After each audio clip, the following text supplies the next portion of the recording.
ago, and posted on the bulletin board at Town Hall and filed with the office of the Town Clerk of the Town of Morristown. I do further state that I shall enter into the minutes of this meeting a statement that such notice was furnished as particularly described by me in this public announcement. Okay, roll call. Councilman Armington. Here. Councilwoman Davis. She's not attending. Okay, she's excused this evening. Councilwoman Deeb. Here. Councilman Elms. Present. Councilman Anacone. Here. Councilman Silva. Here. And Council President Foster. Here. Council President, you have a quorum. Thank you. At this time, I'd like to ask for a moment of silence, followed by the rise of the Pledge of Allegiance. Please stand for the Pledge of Allegiance. Pledge of allegiance to the flag of the United States of America and to the republic for which it stands, one nation, under God, indivisible, with liberty and justice for all. Before we get started this evening, I just have a couple of announcements. There were some additions to the agenda that are available at table. Resolution number 89-2018 was tabled during the May 8th meeting. It is now added as part of the tonight's agenda. Also, Resolution 99-2018, the Special Improvement District budget has been amended. That information is also at table and will be introduced tonight as amended. Finally, the approval of minutes, May 8th, 2018, Town Council meeting, item number 3 on the consent agenda. Those have been amended as well and are available at table. Thank you. Okay, we have 8 items on the agenda this evening, unless anyone would like to pull anything. I'd like to pull the minutes of May 8th, and actually, if you would, I'd like to put those off till the next meeting for approval, so we can review the changes Certainly. that were proposed. Okay. Sir? Council President, Council, on the consent agenda, number 8, on the Horseshoe Tavern, and looking at the rendering for what they do as space, they have a 2-foot, right, am I correct? 2-foot, which is about that, for seating. I don't know if that's wide enough. If you look in your packet, there'll be the rendering of, I was not able to talk to Jim Campbell today late to find out if he actually went out and measured it, but 2 feet to me doesn't seem wide enough for seating, outside seating. I could be wrong. So I'm probably sure they probably want this approved for the holiday weekend, but I just don't know if it meets the criteria. If it's 4 feet, then they might not have the rest of the length of the sidewalk, and that place is pretty busy in front. So I don't know if 2 feet is enough, right? So it's 2 feet from where the barrier would be to the wall, and is that wide enough for seating? Probably not. I mean, this is 2 feet. Right, that's 2 feet. Right, in the past, last year, I believe they had it, and it was these little top Further? tables and stools. So it is tight, but they did handle it last year. All right. I just saw the renderings. I was going through the agenda, and I don't know if 2 feet was enough, but if the council thinks it's enough, then, Yeah, I had checked with Margot as well to see if it was the exact approval that we gave last year, and she said it conformed with what the request was from last year. So it's up to the council, though. is there a code written that we need to? The code is Follow basically allows 10 feet of clearance between the curb and the edge of the Yep. barrier. I'm not aware of any complaints about the access in that area. There were other restaurants that did have posed issues, but not for the Horseshoe Tavern. So Yeah, South Street's much wider, so Yeah, it yeah. doesn't have the same issue. If it's 3 feet or 4 feet for seating, then it wouldn't meet the criteria of 10 feet from the barrier to the curb. But if you voted on last year and there wasn't any complaints, then... My recommendation to Council President is essentially is that the drawing depicts what is ideal, and you know, we make sure that Mr. Campbell goes out there and enforces the approval. Yeah, in case they get the approval, and then next week, it's actually 4 feet Yeah. Well, out, then, and yeah. it's only 8 feet to the Then curb. they have to squeeze it in, and Right. if there's only standing room, or they need to have a smaller Couple table, tables. you know. That was it. I just saw the rendering, it just didn't seem 2 feet was wide enough. Councilman Elms? I see the sketch shows a single chair and single table, and I know that a chair generally is 16 to 18 inches, so it might be sufficient. The question is if they have food service at the tables, the waiter or waitress would need to be in the 10-foot zone probably to serve the tables, and then does that put them out of compliance? I don't think so. Can a food server be inside that 10-foot buffer? Or are they supposed to keep that entirely clear? I'm not a lawyer, but I don't think so. A person can step out. Right. Okay. As long as they're not obstructing. Right, okay. Okay, so is the will of the council that we leave it on for approval? I would recommend that we move forward, and we make sure that we ask the town administration to go out there and check compliance. Okay, can I have a motion to approve consent agenda items 1, 2, 4 through 8? I'll move it. I'll second. Okay, Councilman Armington? Yes. Councilwoman Deeb? Councilwoman Deeb? You, Keep going. Councilman Elms? Yes. Councilman Iannicone? yes. Councilman Silva? Yes. Council President Foster? Yes. Councilman Deeb? Absent for that vote. It's still on. Okay. Next on the agenda, we have 3 items for public hearing. The first item on the agenda is a public hearing regarding the adoption of the 2018 municipal budget. At this time, I'd like to open it up for comments from the members of the public.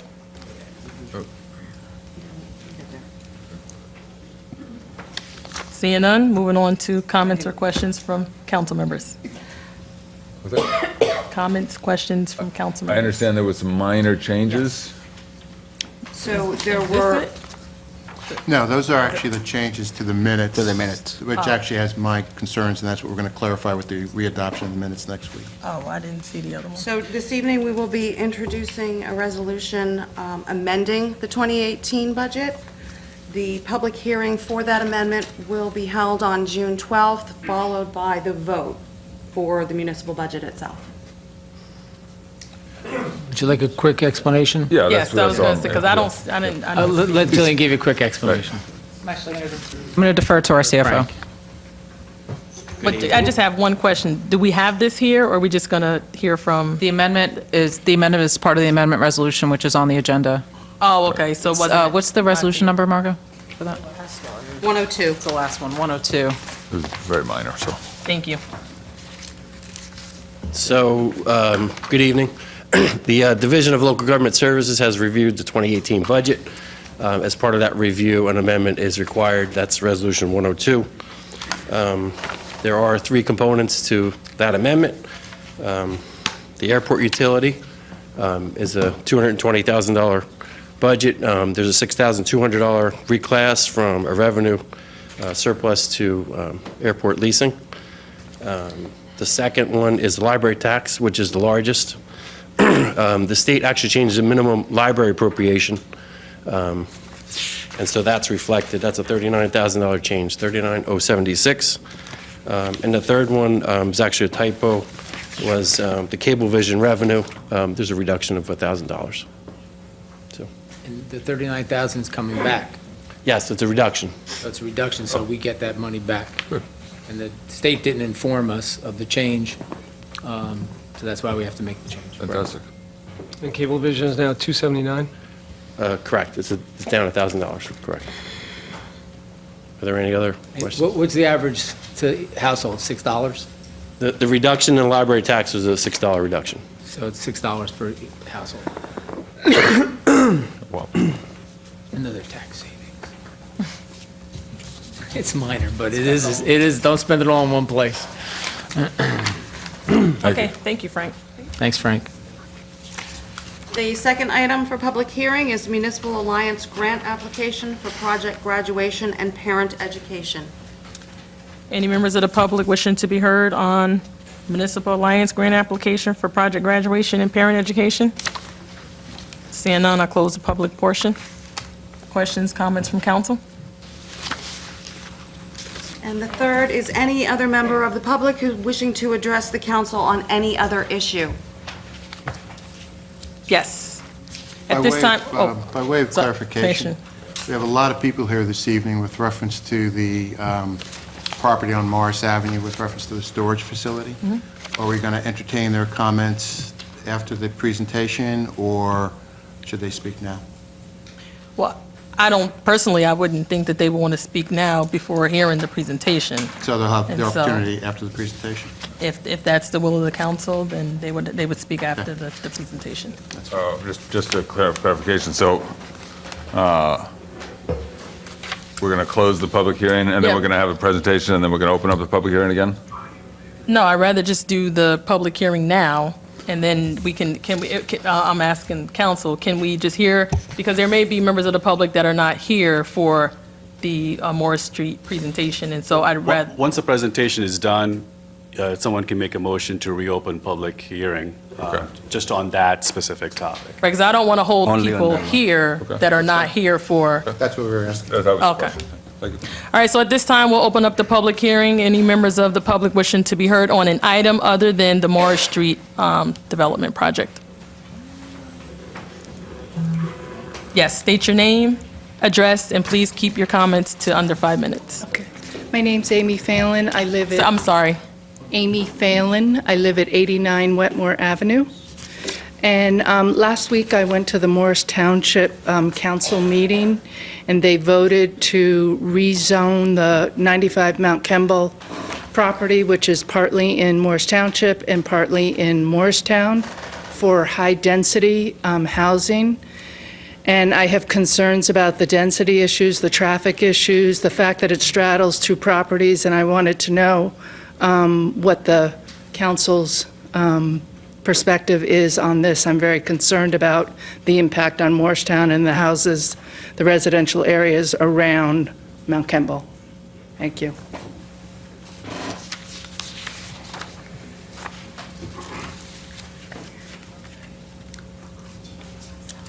Okay, if there are no other members of the public wishing to be heard before the council on any other items, I will close the public portion.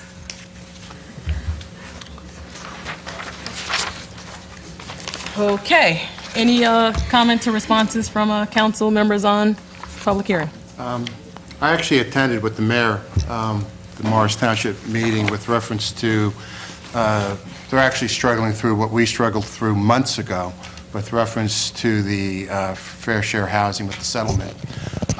It was interesting, and again, I went to the meeting actually to support the mayor, because what was said at the meeting, and let me be very clear, is the mayor was very clear, and correct me if I'm wrong, Mayor, with this. What was said was, we should be developing these properties together, that we shouldn't be looking at them as two separate properties, because again, this is the hospital property on Mount Kimball Avenue. The line between the two municipalities actually goes right through the hospital itself and does go through the parking lot. And what Morris Township is doing is they're trying to get 24 affordable housing units, which is good. In fact, we were very clear that we encourage them to meet their low and moderate income housing obligation. So they want to get 24 units, which means on their parcel, which was not clear, and the mayor asked the question several times, is this the development for the whole property? Or is it 115 units just on your side of the property line? Now, the reality is that they would have to come to Morristown in any event to get approval for the property which is within our municipality. But it goes to another point that the mayor, Stefan, and others have talked about. With these properties that are on the fringe of our town or on arterial accesses through our town, why aren't we working with the other municipalities and doing some regional planning? We had met, and the mayor had actually set up a meeting, and Jillian had set up the meeting with the county planning board. It's very apparent from the county planning board, there's really no regional planning as to use and development going on at the county level. So it's almost like we should be working locally with our neighboring municipalities, and in particular with reference to this property on Mount Kimball Avenue, because there's a lot of things we should be protecting there. For example, this property abuts Fort Nonsense. Fort Nonsense, an historical asset of this town. Maintaining the wood-like nature of Fort Nonsense is very, very important. Are we keeping the development away from Fort Nonsense? The other issue you have there is it's a lot of steep slopes. We really should be looking at this as one development project, and again, I think, Mary, you may want to comment on this. I think you were pretty clear at the meeting. You want me to comment now or at my spot? Council President, could I please make a comment? Sure. We thought we lost you. Council President, I also attended part of the meeting, and I was there. I had to leave early because I also wanted to listen to the Board of Adjustment meeting, which was in our town the same night. And I listened to part of the meeting. I have to say that we can do regional planning, but the Morris Township is a separate municipality, and we have home rule in New Jersey. And each town, the beauty of home rule is that each town, just like Morristown, has enjoyed the benefits of development. Other towns have the right to do their own development. And Hanover Township has developed Hanover Avenue and Ridgedale Avenue. Some of you may be familiar with the TJ Maxx and the whole new redevelopment mall that they put in. And there's been other development in town that we have not been advocating for, the mayor has not been advocating for.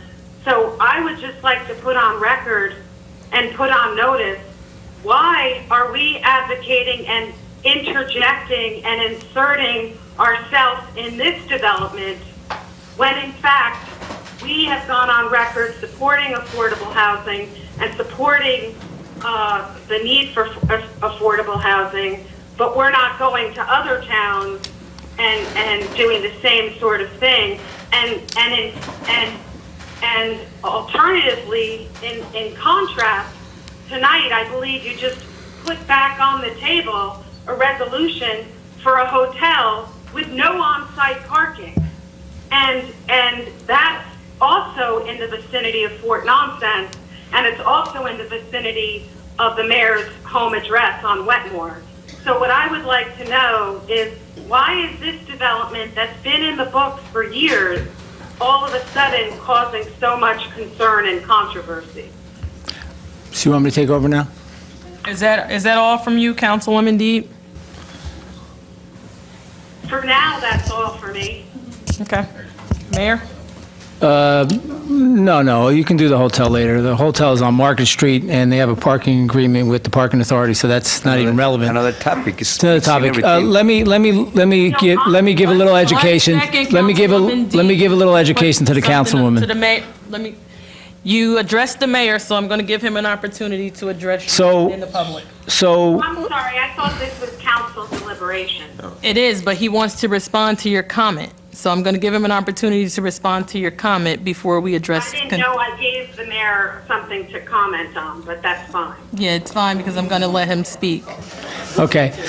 All right, so just set the record straight. The township approached us probably almost 2 years ago, maybe longer than that, about this project. So they came to us, the township, with Toll Brothers as their contract purchaser for that property. They proposed three. Brothers, which is Councilwoman Deeb, we are hearing from the mayor at this time. You will have a time to speak at a later time during the meeting. So I reiterate, the township mayor and council came to us over 2 years ago with a proposal for over 300 units on Mount Kimball where that hospital is. Our administration's position was that was too dense. for that spot because most of the property is steep slopes and next to historic Fort Nonsense. However, on the parking lot side, it is flat and, there can be some development. We thought 300 units plus, it was over 300, was too dense for the amount of property they could develop on. So time went on, they came back. And they came back with a new proposal, 280 units. We still thought that was too dense. But, they're talking about 280 including our property.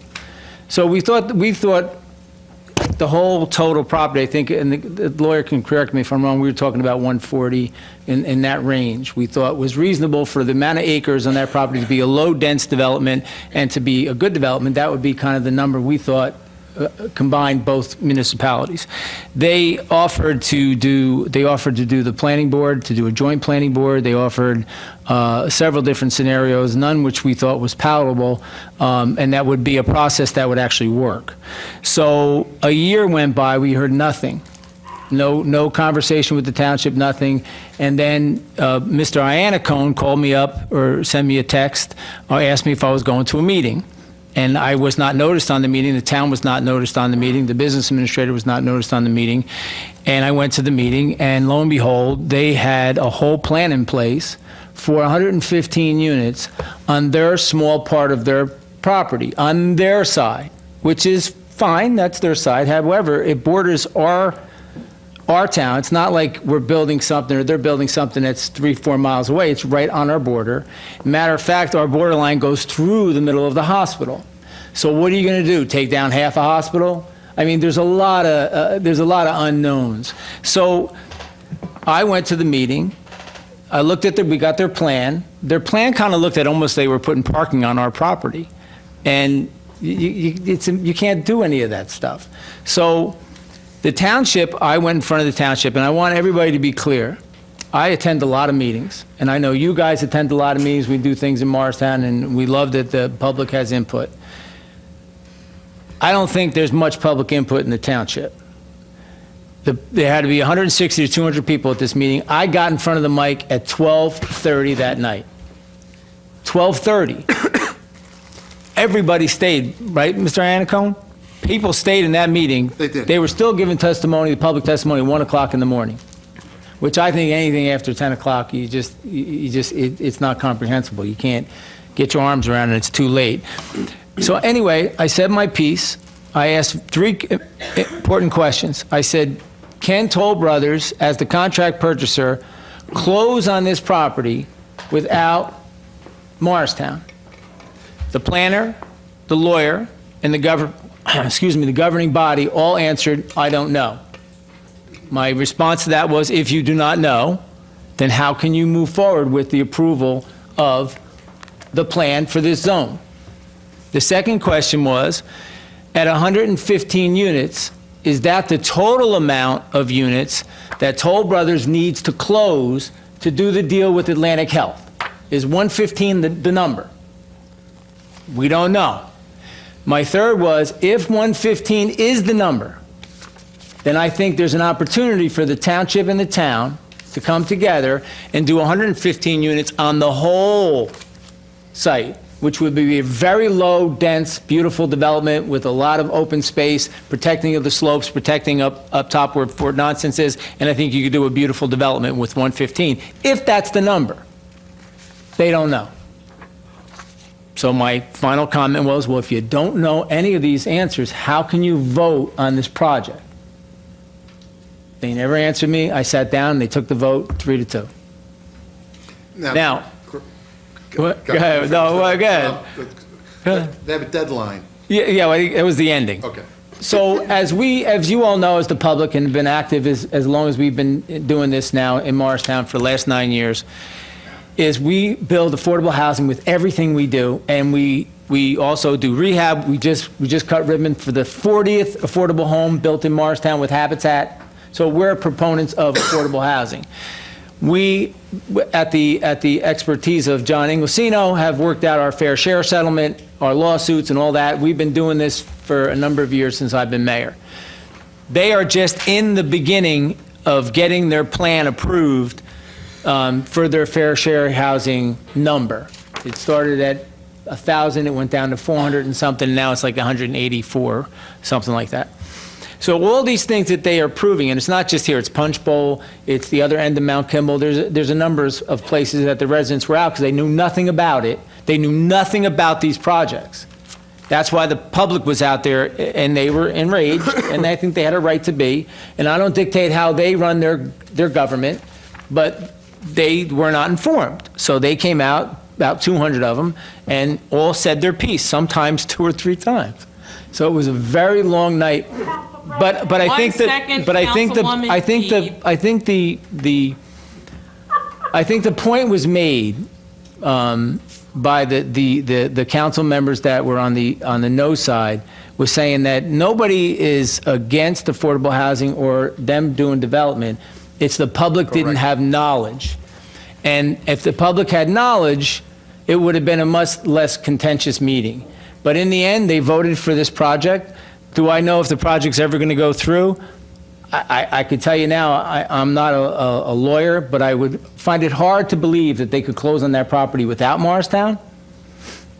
I don't think 115 is going to work on their side. The question wasn't answered. Was 115 the total number for closing on that site? I don't know. They were not able to answer me that question. So they moved forward with their lawsuit settlement, which is June 15th, right, John? Do you know that? So June 15th is their date for court to have these approvals in place. I believe there's a meeting tonight or Thursday. Thursday. Thursday, thank you. Thursday for Punch Bowl and the other site. And then that'll either get voted up or voted down. And once they vote their way, that'll be part of the package that goes in front of the courts, the special master for affordable housing. Well, I'm sorry, we can't have comments from the public. Yes, Okay. there's a number of sites. There's a number of sites in the township. Those are the 3 we were dealing with that night. And that's really, they're under a time frame to get approvals for their affordable housing, and we commend that they want to include affordable housing in their developments. But I'm not going to any municipality saying what they can and what they can't do. I want you all to be clear. But as mayor, this is on our this project cuts across our border. It's not like it's on one side, hey, they're building that over there, we may like it, we may not like it. This actually goes right through the center of the hospital, the building.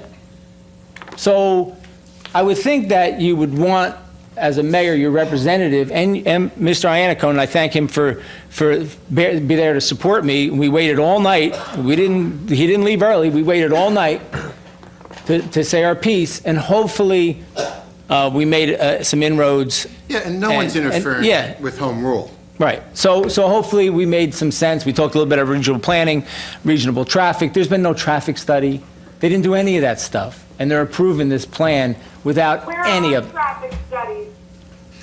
Well, let me just piggyback on the mayor's point. Sure. There's an opportunity here. They have to file by the 14th. That's their business. Let them do what they have to do with their affordable housing and satisfy the courts. And I understand they don't want to put themselves at risk for not having something filed with the courts. That's their business. What I think the mayor was pointing out, and I agree, is this is not a matter of home rule. What it is, it's a piece of common property. There should be a comprehensive development plan for the property. This is an arterial access into our town. This is the impression people have when they're driving in, driving out. You want it to look good, you want it to blend in with the community. It's a good opportunity, rather than having, and you talk about traffic, we just spent how much money on a traffic study? $360,000. Their development is going to affect our traffic counts, which we've actually made the investment in a very sophisticated system that is basically going to be a common platform for all developers to use in this town. They could piggyback on that traffic study. Sure. There's a lot we could accomplish by working together. And as opposed to not working. And let's face it, Nick Platt was just named, for those who know Nick Platt, he's from Harding. He was the mayor of Harding. He has named the czar for looking at municipalities working together and merging in areas that make sense to save taxpayer dollars and to lessen the burden of our taxes, which is New Jersey has high taxes. So that's a broader look that that Trenton's looking at.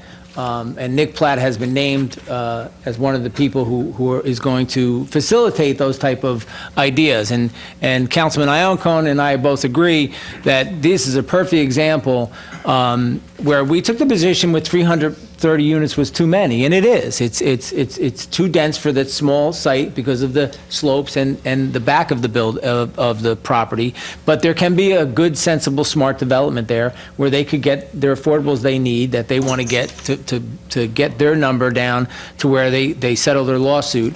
At the same time, we can do something that's great to both municipalities, that it's palatable, that it makes sense, and then it can use what Mr. Ioncone just said. You can plug that development right into the model that we have now invested in, and we'll give you accurate traffic counts and actual traffic movement. So it makes sense that that's what towns are supposed to do. They're supposed to work together. They're under the gun, and I get that. And like I said to Councilman Nunn, who made the comment about my house being where's my neighbor down on Wetmore? I'm more closer to South Street than I am to this development. That those comments to me are sophomoric and they're not professional.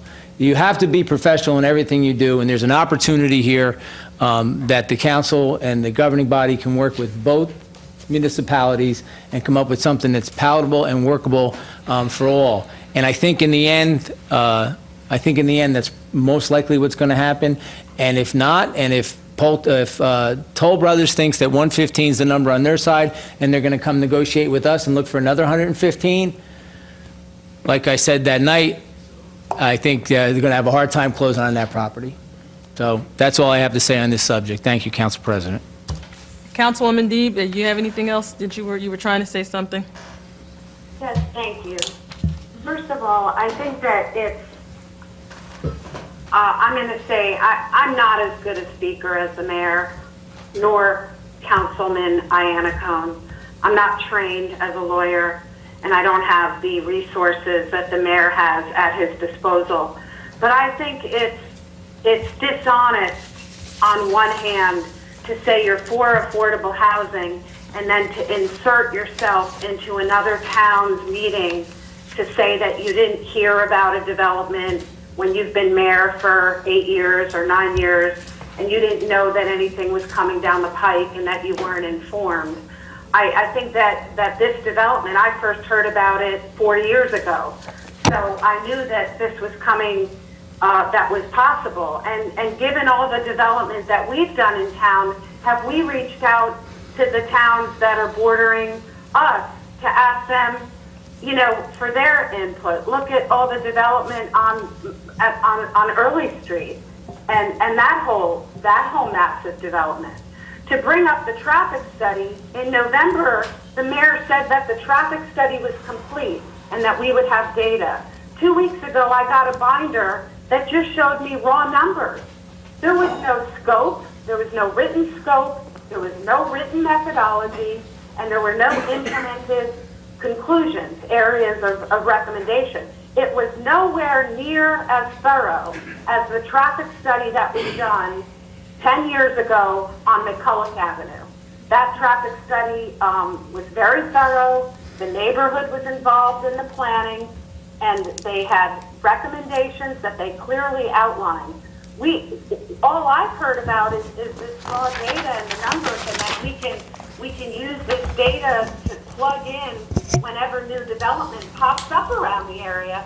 But I haven't seen the study that we spent, $360,000 on? I haven't seen the scope, I haven't seen the methodology, and I haven't seen the written conclusions of this study.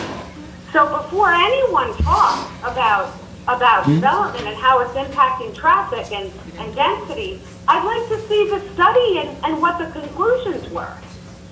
As far as spin, I'm nowhere near as good as the mayor or Councilman Ioncone on spin. I'm sorry.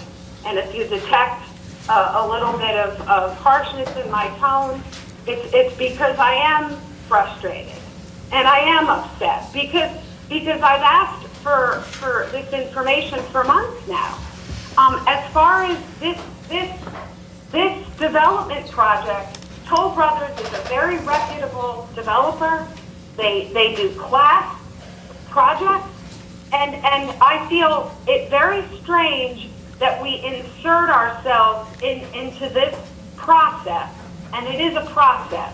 I don't believe that the township is doing anything that is illegal or criminal, or, you know, that they didn't notice people. I think that it's suspect because it's election time, and the mayor's wife is running for freeholder, and the mayor is... Oh, boy. Oh, my God. And I resent... Council President, All right. I think it's enough. Is a class found, and... Councilwoman involve the community. Councilwoman Deep, if you don't have, Councilwoman Deep, if Wait a you... minute, let me finish. No, let me explain to you This is a something. council meeting. It is, but Let me finish my statement. No, you're not going to finish your statement. I'm going to speak. Allison, you're not going to hear your statement if you don't listen to me speak. This is not a back and forth for you and the mayor. She hung up.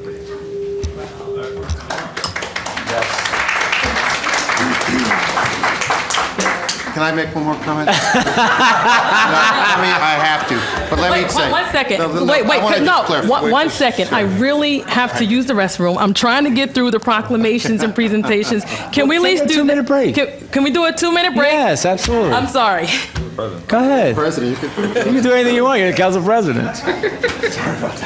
You got to put your comment on, Bob. Oh, okay, we're going to... His first, then that. I'd like to resume the meeting at this time. Bob, I'm going to give you an opportunity Just- for 30 seconds. No, I'm only playing. In all honesty, I was at the meeting. The meeting was not political whatsoever. I just want to make sure everybody knows that. But secondly, the reality is that we do have to work together on this property. And, you know, we should let the township get their plan in, satisfy the state, where no one's interfering what they do with their affordable housing plan and their deadline on the 14th, and nobody is interfering with that whatsoever. The message is a very simple message. It's common property. Let's don't be divided and conquered. Let's work together on the property. And I think if we get that message, and the message should be delivered to the township, that we support them on this, and we want to work with them with reference to the development of our mutual property. Appreciate your comment, and I guess I'd like to just put on the record, I don't know, did we lose Councilwoman She Deep? would like or- for me to dial her back. Once we move on to another subject. Okay, so at this time, I'm going to move on to mayor's proclamations and presentations, but, oh, we're going to do one? We do one because... Well, Well, there- it's we- time. you can do, we're at the, Is it my spot? yeah, so we can do them both. All right, but, so it's my understanding that we're going to reverse the proclamation order. We're going to do the proclamation naming June 1st, 2018 as National Gun Violence Awareness. Is that what we're doing? Yeah, gun Okay. violence first.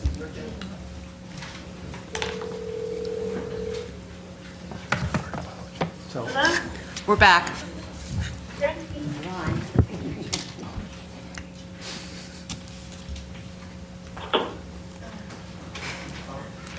A little low, a little break, a little break. However, this is as important as the discussion we just had. This may be more important when you think about it. So we all see everybody's shirts, and Mom's Demand Action. This is a proclamation on National Gun Violence Awareness Day.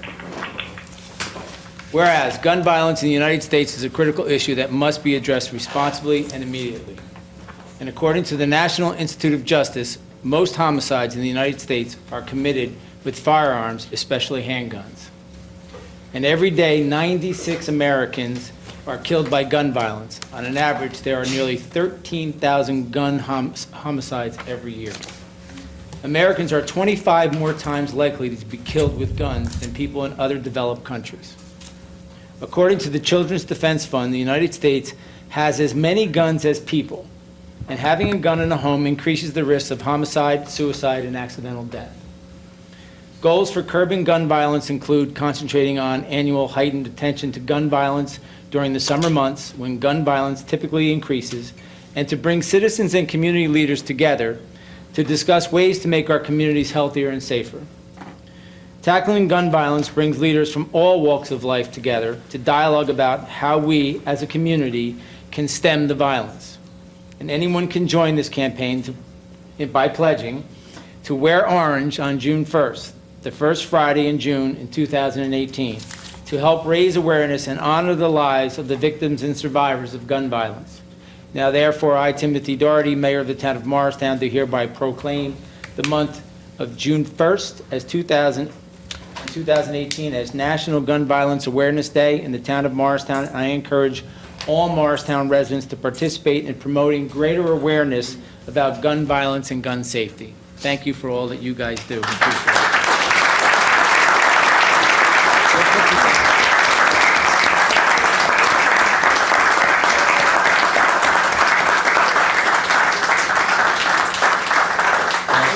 You want to say a few words? Sure. Turn this way. Okay. On behalf of Moms Demand Action for Gun Sense in America and Everytown for Gun Safety, we thank Mayor Doherty and the Morristown Council for organizing a Gun Violence Awareness Day proclamation marking Gun Violence Awareness Day, and also for being a member of Mayors Against Illegal Guns. We represent hundreds of individuals in Morris County who have come together to reduce gun violence. We applaud you, the Town Council of Morristown, for joining us as we honor the 35,000 individuals who died in the last year in the United States. 35,000. As you're painfully aware, gun violence is a daily occurrence with 96 individuals dying every day, and school shootings like last Friday's shooting in Santa Fe, Texas, happening at an alarming frequency. So thank you for joining us in recognition of this American crisis.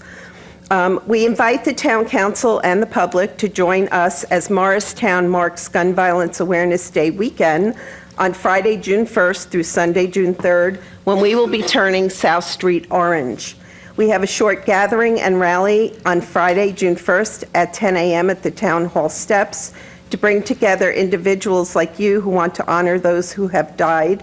We will be tying ribbons up and down South Street and lighting up many of the churches on South Street to be orange. Many of the businesses have agreed to wear orange placards in their windows, and we thank everyone who has participated or agreed to participate in this. So thank you again for being such a strong partner, Morristown Council, in our fight against gun violence. We really appreciate it.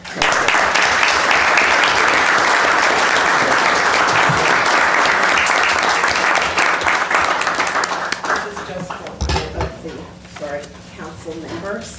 Thank you. Thank you. Thank you. Thank you. Thank you, everybody. We really appreciate it. Thank you Thank you for all you do. so much.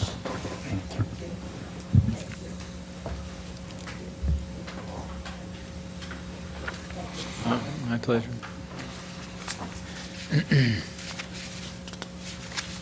I know you guys are biting at the bit. Come on up.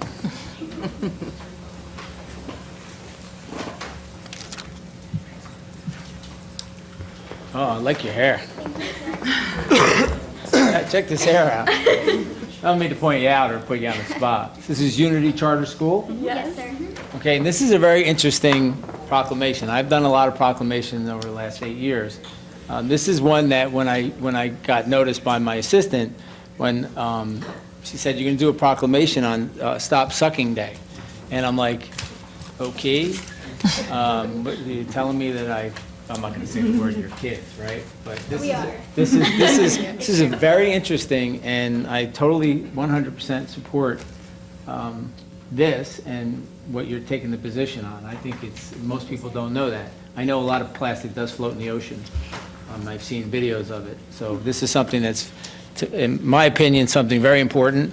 And I commend Unity Charter and you kids for bringing this to my attention and allow me to read this into the record. And then if you want to say a word or two, feel free. I'm just focused on your hair. Thank you. All right. Is the proclamation, whereas, according to the National Park Service, Americans use 500 million single-use plastic straws every day. Whereas, while a single straw may not seem like a big deal, they are terrible for the environment.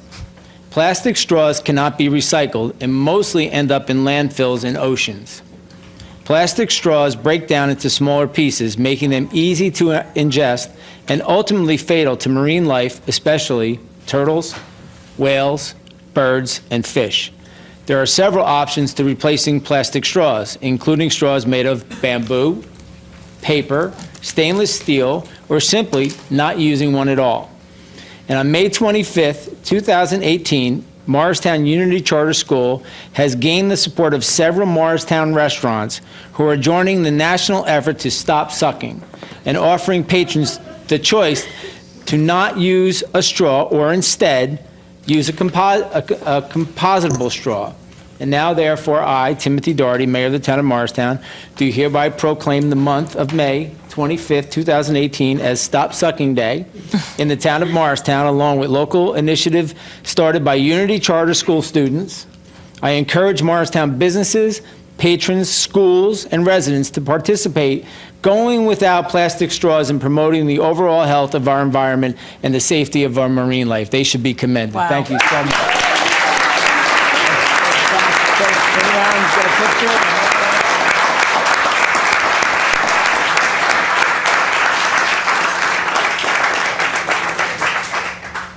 Who's going to be the spokesperson? I thought you were going to be the Victoria. Yeah, okay. Say a few words. Okay. So, I'm so sorry. We want to thank everyone for the proclamation. It really means a lot to make one step closer to prohibiting all plastic. Straws are one of the top 10 debris found in the ocean, and we really want to stop that. A turtle was once found to have a 10-centimeter long straw stuck in its nose, and I think that's really the breaking point for us, and we really want to change it. So thank you so much, and we'll be handing out metal and paper straws donated to us by several companies, including Green Steel. And yeah, so be there on May 25th, and you might get a free straw. You're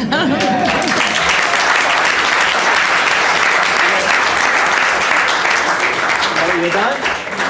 Anything else? Anything else? And I just want to be good? clear, this was the students' project. Tell them who you are. Yeah, my name's Jennifer Karsich. I'm a science teacher and the sustainability coordinator at Unity Charter School. The second trimester of school, they took on a project of something that was important to them, and they wanted to make a difference. So all of these students, there's actually 25 of them, in their own way, whether in their homes, gave up plastic straws or tried to talk to restaurants to have them change their ways. So from that, they wanted to continue with the movement and bring it forward to have this day. They voted on the name. They thought it was edgy and would get people's attention. They put together an Instagram page. They have like social media platforms going. So they're their own little group starting this. I'm just facilitating it. So we will be on the streets. We have a half day on the 25th. So we will be giving out straws, like they said. We're going to be going to the different restaurants. We have some restaurants already on board. They've called pretty much every restaurant in town themselves. They're so good at it. They thought they were telemarketers, and a lot of people hung up on them. They're like, no, we're kids. We're trying to ask you a couple questions. So they should be really commended. So way to go, kids.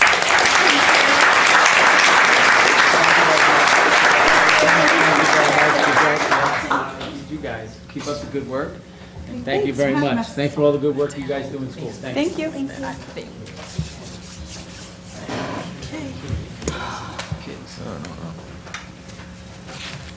Okay. Moving on to other presentations and reports. At this time, we're going to have a report, development concept at 175 Martin Street Storage Facility.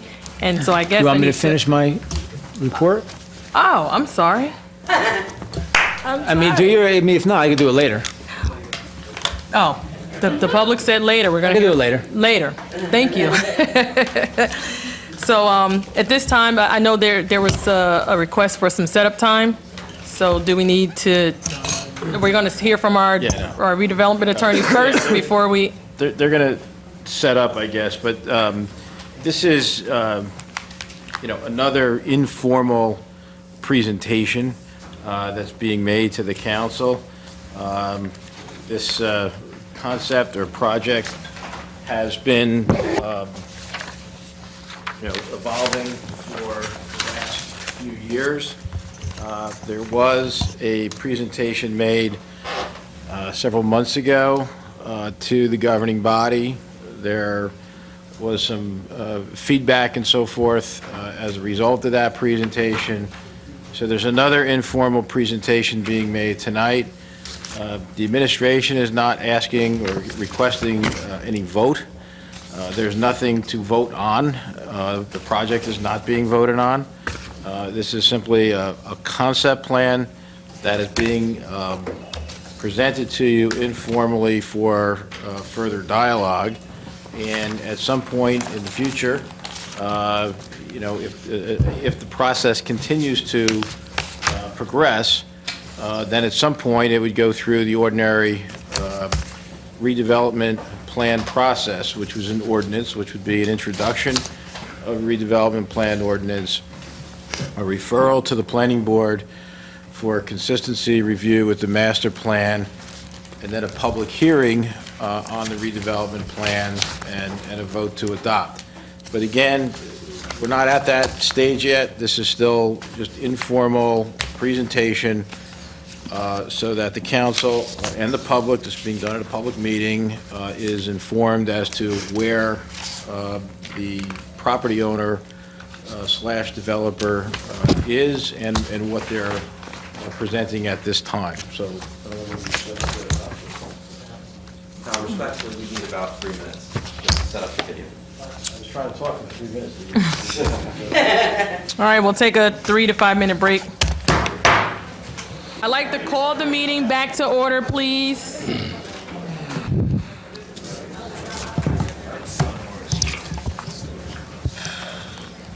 I'll wait for you.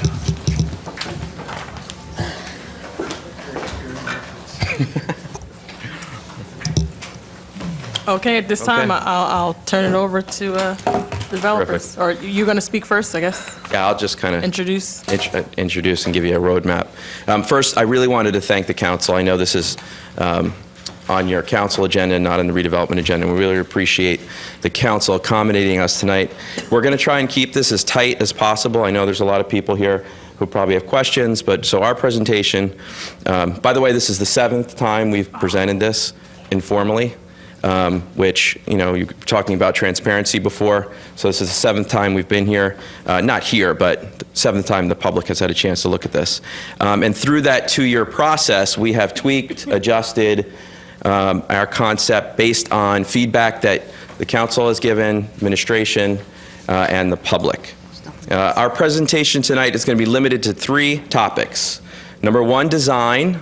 Number 2, operation of the artist studios, and 3, traffic. We picked these 3 because coming out of our last meeting, those were 3 areas of focus that we wanted to concentrate on based on what we heard. Tonight, you're going to hear from Dean Marchetto, who's going to talk about design. Then you're going to hear from Tom Werder of Morris Arts to talk about operation of the studio space. Finally, you'll hear from Justin Taylor from Dynamic, who's going to talk about traffic. With respect to design, we have arrived, I think you'll hopefully agree, at what is the most unique and most beautiful self-storage facility to ever be built in this state, or anywhere else for that matter. With the expanded artist studio space, the project will deliver a public benefit that will put Morristown on the arts map. And we are committed to making this resource available to artists of all socioeconomic background. As you'll hear in a bit, Morris Street is one of the busier streets in town. And you'll hear from our traffic expert that from a traffic perspective, self-storage is one of the lowest, if not the lowest, impact projects that you could build. So what's changed since the last time, if you were here before? First, we have completely redesigned the storage facility. Second, we have reduced the size of the storage portion of the facility by about 6,000 square feet. It's about 6% of the total size. We've expanded the artist studio by 800 square feet. These are the major changes that you will see in our presentation tonight. So with that, I'm going to turn this over to Dean Marchetto. Council, is there a reason to swear him in? This is an informal presentation. Terrific. All right, Dean, take it over. Thank you, Frank. Thank you for allowing me to present this tonight. My name is Dean Marchetto. I'm an architect. I'm founding principal of my firm, Marchetto Higgins Stevie Architects, located in Hoboken, New Jersey. We've been there for 35 years. We are an award-winning architectural firm. Our firm specializes in enhanced architectural design, and we are the design architects for the storage facility.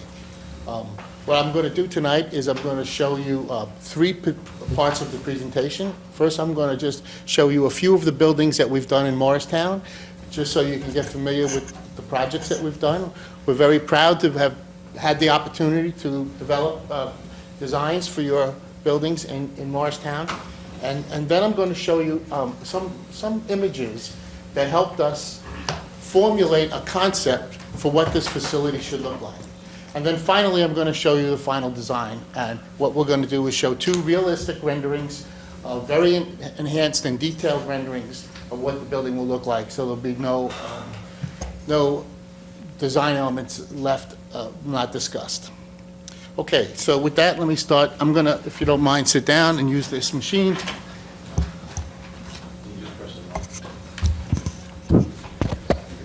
Okay, so this is a building we completed in town just about a year or two ago. It's on Mount Kimball between Bank and Market Street. It's an office building for Fox Rothschild. This building is a brick facade that ties it back to historical material of older historic Morristown. Has a zinc facade and an overhang that kind of enhances its position, almost like a Flatiron building in New York, and it is really an iconic landmark, I think, approaching Morristown from Mount Kimball, and it sets up a nice introduction to as you approach the town green. This is another view of the building on Market Street, and here you could see again it's a brick building with a metal facade to kind of break it up, and you may be aware that right here at this location there's a 10-foot wide pass-through that takes you from Market Street down to Bank Street and to the Ant Street Garage. So this is a building that is designed to integrate into the neighborhood. It's a difficult site to work on such a pie-shaped property, but I think we've accomplished a real beauty here, and I think it's a landmark coming into town. This next building was just completed on DeHart Street. This is almost completed photograph. This building, according to the redevelopment plan, calls for a loft-style architecture. And what we did here is we went into Soho and Tribeca and tried to find the origins of the original Soho-style cast-iron lofts. Many of you may know that cast-iron buildings have not been built. This is an old technology. So what we've done here is we've created a facade that hangs off the building, creates an arcade and a covered walkway underneath, has all the detailing of those Soho, Tribeca-type buildings, and it's made with a zinc facade. So while we can't make buildings out of cast iron anymore, we decided to use an actual natural zinc over the entire facade. There aren't many buildings like this. I think it's truly a landmark building. We expect this one to win an award. And this is a view. You may know the entrance into the town parking garage on DeHart Street. So we built this building over the top of the entrance. This is the alley connecting Market and DeHart. And basically, this is a building that has a brick box, and then this zinc facade pops off, creates this arcade for covered walking, and it reduces the overall scale of the building. The building would have been from this side all the way to here, but by creating a fragmented facade that pops off with a new material, we're able to reduce the overall apparent scale of the building in a project like this. And this is about to get started. This is right next to the Fox Rothschild building. This is Market Street. This is a brick loft-style building for residential units with retail and restaurant down on the ground floor. What's special about this building to me is that we've deliberately pushed the building back from the street to be able to create a public space on the sidewalk, a place where people can eat and dine outside in the good weather. This is a residential building, and on the far side, it opens up to Bank Street. This building is about to get started.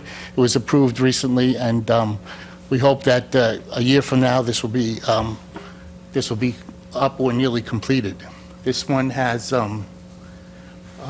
this one will have 54 residential units, and you can see up here on the roof, there's a rooftop amenity, and you can see the brick detailing and the depth of the facade and the window details. But this is another building we're very proud of, and I feel like I've had a great opportunity to do some nice things here in Morristown.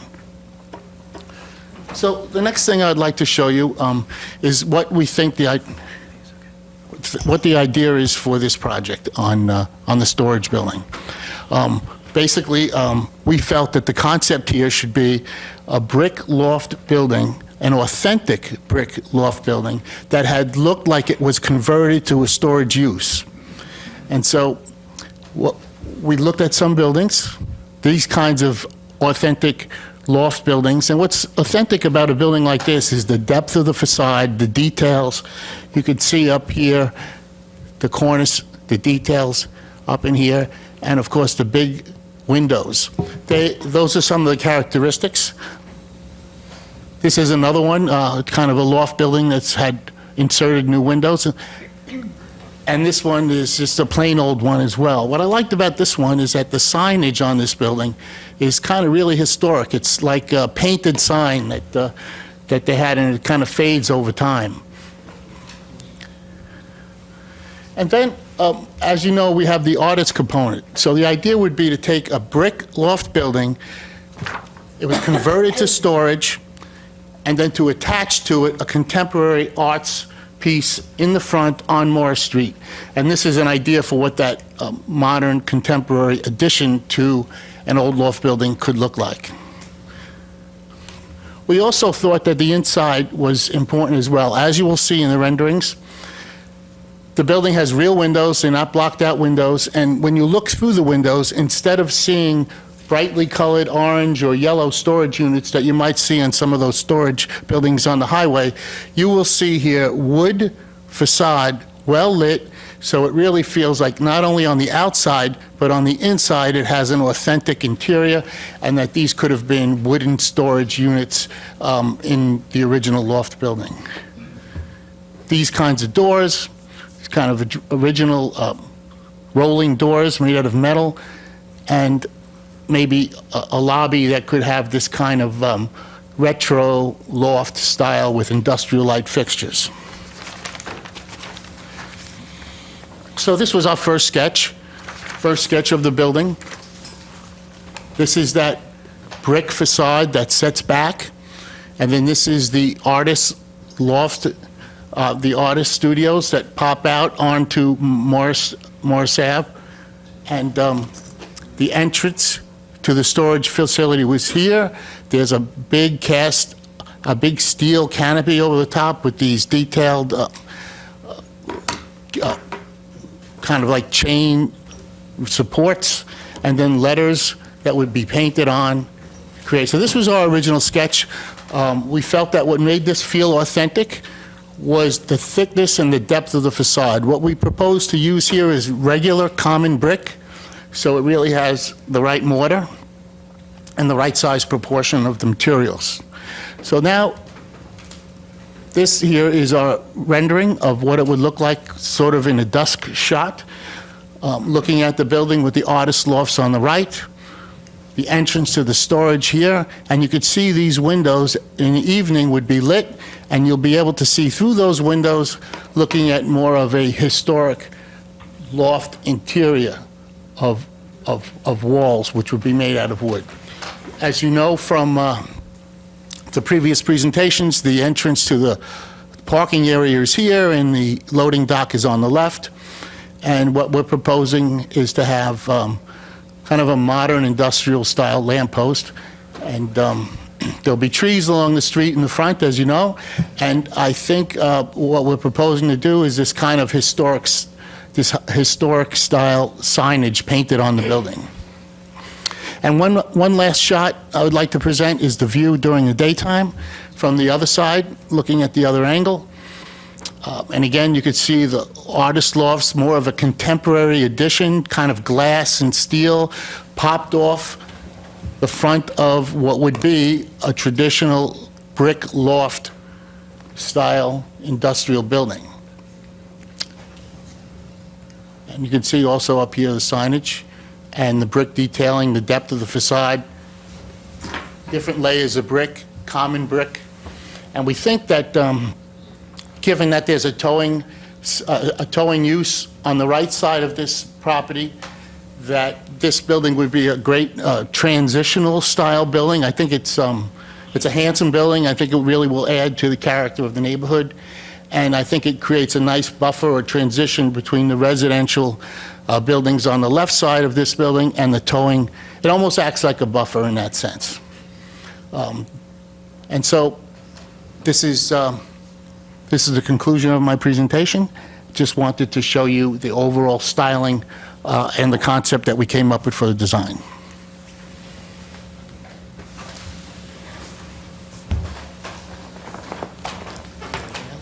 At this time, are we going to be hearing from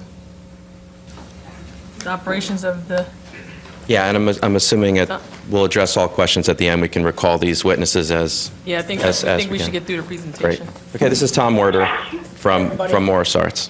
Good evening. Tom Werder, Executive Director from Morris Arts. So we're very excited about, obviously, the increase in size of the storage studio space since we last spoke. The 23% increase leaves us with just over 3,500 square feet of space to subdivide into artist studio spaces. We're imagining that could be 7 artist studios, or it might be one larger shared studio and 5 smaller studios. We're not exactly sure how it will subdivide, but it gives us quite a bit more space to deal with. We're very excited about that. I won't go through, I think you were given a packet of information that looks like this. I won't go through every bullet point on that packet, just some of the things that we've done some work on since we last spoke. Morris Arts will form an artist selection panel. I know there's some concern about how artists will be selected to participate in this project. That panel will include Morris Arts staff, subject matter experts, and a voting member from the Morristown Town Council. Factors that will be considered in selecting the artists will be, of course, the artist's experience and reputation, the medium that they work in, their ability to pay, an in-person interview, and diversity and equity. Diversity and equity are in Morris Arts' strategic plan is one of our major goals, and we're committed to pursuing that goal in this project as well as all the other work that we do. One studio space will be reserved for a Morristown resident, although there's certainly no limit on the number of Morristown resident artists who would participate in this project, assuming everybody meets the criteria. Studio space, we expanded the time that the studios would be open from 9 o'clock to 8 p.m., and with an extended hours to 10 p.m., but only with the approval of Morris Arts, showing that the extended hours are essential to the artist's work and doesn't create a light or noise nuisance in the neighborhood. And we do have a Morris Arts staff member who's going to be responsible for the day-to-day operation and maintenance of the studios. And I know there was a question about when we have special events here. We did talk about parking the last time. We think that parking for special events will be accommodated by on-street parking. People will access it by walking and riding bikes. And there is the Highlands Garage over by the train station. No comments from members of the public, please, during the presentation? These events, we imagine these events happening in off-peak hours, evening time, that kind of thing. So we're not going to be in competition with some of the parking needs during the day. If there is an overflow need for our events, we would consider utilizing a jitney service or something from the parking garages, similar to what the Mayo Performing Arts Center does. And we're also looking forward to the new parking deck that's going to be built behind where the farmers market is currently located. So we're very excited about the changes that have been made since the last time we spoke with you, and we'll be here to answer questions at the end. Thank you. Thanks.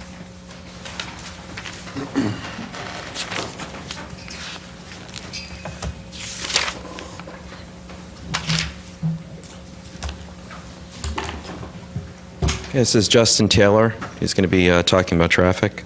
And also for the public, I do have a handout that I gave to the council members on the artist studio operation. It has a lot of detail in it. I'm going to leave it up here if you'd like a copy. If we do both, we'll be here till 12. Hi, how's it going? My task in this project, I know you've been to several meetings through this whole thing, was to kind of take a look at what kind of traffic impact the proposed zoning and self-storage facility was going to have, both on the surrounding roadway network, but also in conjunction with what actually could be in the underlying zoning constructed or is contemplated on the site. To start off with, I'm sure you've seen the site plan, you understand what the access is going to be, but just to kind of from a traffic perspective. Sorry, I'll slide.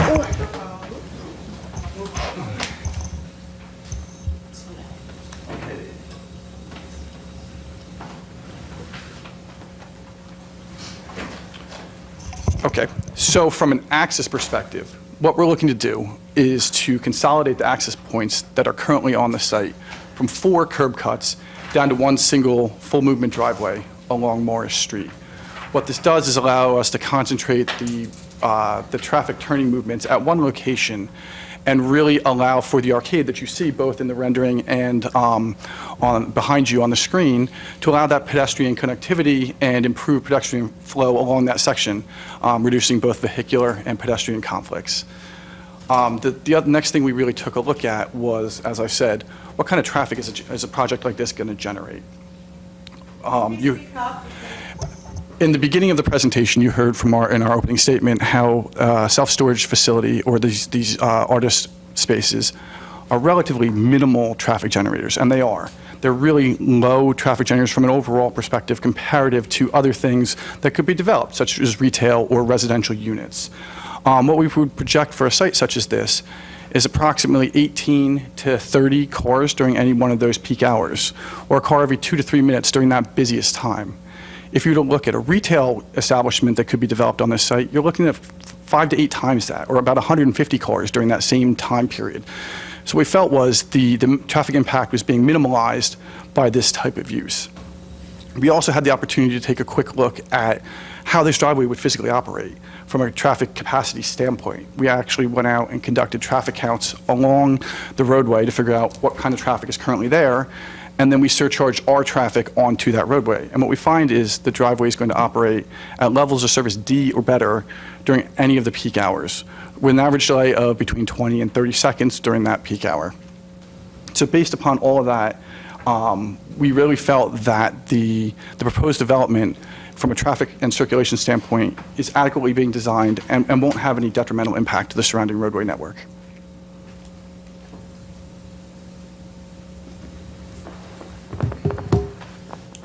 Is that it? That's what I got. Oh, okay, thank you. Thought you was gonna show us something. I mean, the board is up there really just as a comparison of the trip generation as I spoke to really put the numbers into perspective, but. Okay, Council President? sure. Could you possibly go up to that board so the public can hear you better and talk to the public about what numbers you have up there? And the stand mic, I don't pick up your voice, but if you can project out to the public what those numbers are? Absolutely. Let me spin this back around to everybody. What this board represents is the traffic that is projected to be generated by several different uses on the site. Bless you. We have at the bottom what we are currently proposing, the self-storage facility and the art studio. And as I spoke to, what we're talking about is about 18 trips or 10 cars during that evening peak hour, after work as people are coming to this storage facility. And on Saturday, what we're looking at is 32 trips or about 16 cars, again, during that busy Saturday commuting shopping hour. Per hour, you're saying? What? Per hour? Yes, that's during the busiest hour. There is throughout the day, but what we look at from a traffic perspective is that busiest hour because that gives us a worst-case scenario for an analysis standpoint. What this exhibit is really kind of supposed to represent is we also we took a look at what type of retail we could adequately park and design on the site. And we found we could design about a 17,000 square foot shopping center. This, as I spoke to, would generate between 146 and 153 trips during that same PM and Saturday peak hour, or 5 to 8 times what the proposed project would. We also took a look at a residential development of approximately 90 apartments. And again, the comparison is about 54 trips during the evening as people were returning, and about 64 trips on Saturday as you're coming to and from home and back and forth to shopping and to other things on a Saturday afternoon. And again, what we're looking at is 2 to 3 times what the proposed project would be generating. So that's where I basically draw my conclusion that the impact of the proposed development is minimal compared to other things that could be developed on the site. That's also the numbers that we utilized in the capacity analysis that I spoke to ensure that these vehicles exiting the site can do it safely and efficiently.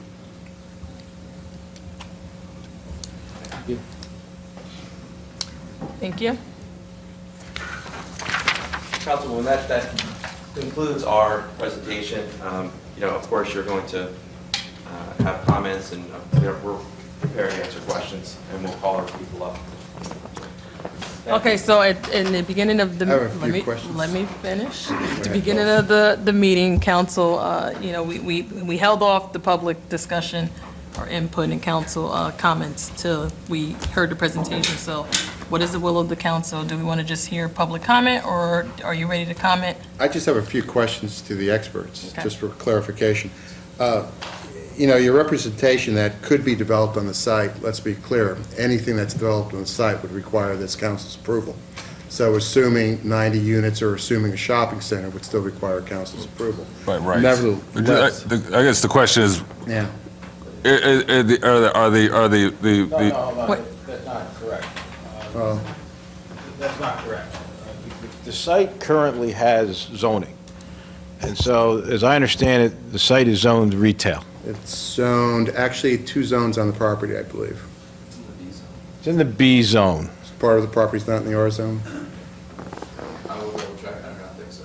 I double-checked. Well, whatever the property is zoned for, the property is zoned for. And so the property owner could come before the planning board and obtain site plan approval in accordance with the existing zoning, and that would not require any action by this council, because the council has already acted by creating existing zoning for the property. And again, that the developer has the right to go before the planning board and obtain site plan approval on an as-of-right basis based upon the current zoning. So let's get a clarification as to the scope of the project, as to what would be permitted on the property, maybe at a later meeting, okay? What's the total square footage of the storage facility proposed without the 3,500 square feet for the arts? 98,000 square feet. It's 98,000 square feet, and how many storage units are in that 98,000 square feet?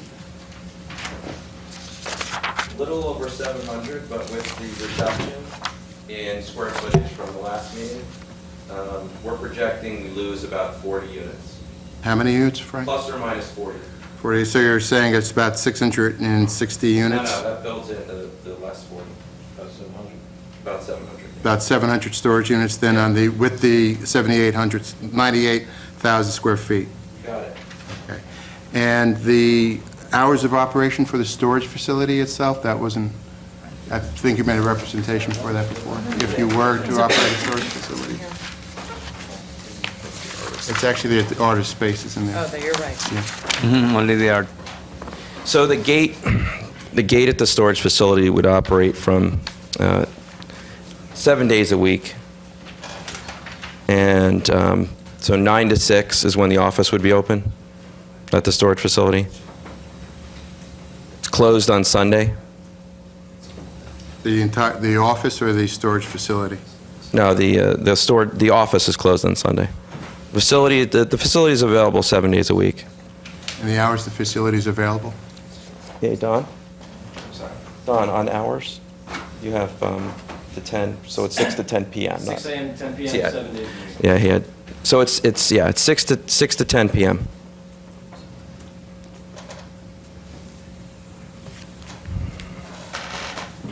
And the total lot coverage?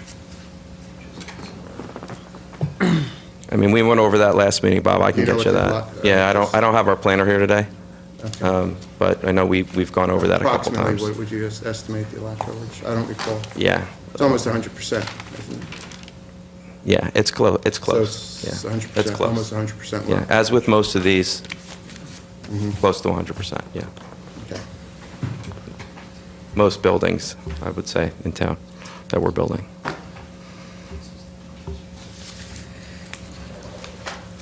At all? Just, 27 total parking spaces, just, these are things that we've already gone on, but 7 designated in the front for the artist studios. You know, we'll control that with a parking pass. Anything? No? Any other questions from council members? Comments? Yes, no? No, just regarding your path moving forward, we had talked about opening up the public comment period. I think they can ask questions, but I don't think this is really an opportunity to, it's not a public hearing, I think. So I would encourage, members of the council members of the public to comment questions, but I don't think we have all night to, if it comes before the council for action, there will be a formal public hearing and questions and comments and the full gamut, so that's what I would encourage. All right, so I guess at this time, I'm looking for some direction from, can we just open it up for, because, I mean, the public's here. Yeah, And before. so we do need to hear, but I mean, it's already 9:08, so Yeah, are I we think gonna it open may up help, for? John, if you could take 2 seconds and just explain the process for the public. This is an informal presentation to the council, and what the next, there has to be a much bigger public meeting. Yeah, sure, Mayor. So, first of all, I've been advised by the planner that this is, the underlying zoning here is the B district. So permitted uses today are buildings up to 3 stories high, office, retail and personal service, restaurant, except fast food, any combination of the permitted uses, funeral homes, club, whether or not chief activity is carried on as a business, hotel, theater, and then it says all businesses permitted in the RGR and RGM districts. I don't know what those are. Garden apartments are permitted as well. So those are all uses that are permitted today that the developer has the right to come into the planning board and get site plan approval for on an as-of-right basis. This is part of the redevelopment process. The process is that first the area is declared in need of redevelopment. That has occurred. You're now in the process of attempting to formulate a redevelopment plan for the site. One of the benefits of the redevelopment plan, assuming that you like the use and assuming that you like what was presented tonight, the advantage of the redevelopment process is that you can specifically craft your plan to require that to be developed, if that's what you want. Unlike zoning that sets general parameters and then the developer can design within those broad parameters, redevelopment process permits the council to very specifically work with the developer to design a project exactly the way you want it, right down to architectural designs and features of the type that was presented tonight. Not saying this is what you want, but I'm telling you that if that is what you want, the redevelopment process enables you to achieve that, so that there's no confusion or mystery as to what is going to be developed there. You can determine colors, types of materials, in whatever detail you want. As I think you know, this is more for the benefit of the public. In order to enact a redevelopment plan, the process is the same as a rezoning. There is a plan that's prepared, there is an ordinance, and you go through the regular ordinance process. The ordinance is introduced at a public meeting of the governing body. The ordinance is then referred to the planning board. The planning board will then make a master plan consistency determination. Assuming that the redevelopment plan is consistent with the master plan, then the ordinance would come back to this governing body for a public hearing. And at the time of the public hearing, every member of the public who wishes to make a statement and let you know how they feel about this project will have the opportunity to make that statement to the governing bodies. The public has a right to be heard at the public hearing of the ordinance. After the public hearing, then the council will vote either to approve or not to approve the ordinance. Once the ordinance is approved, it goes through the ordinary process of publication, and then a 45-day sort of a appeal period, if you will, where the redevelopment plan could be challenged in court. After that, as concluded, then the ordinance is what we would say non-appealable law of the municipality. Thank you.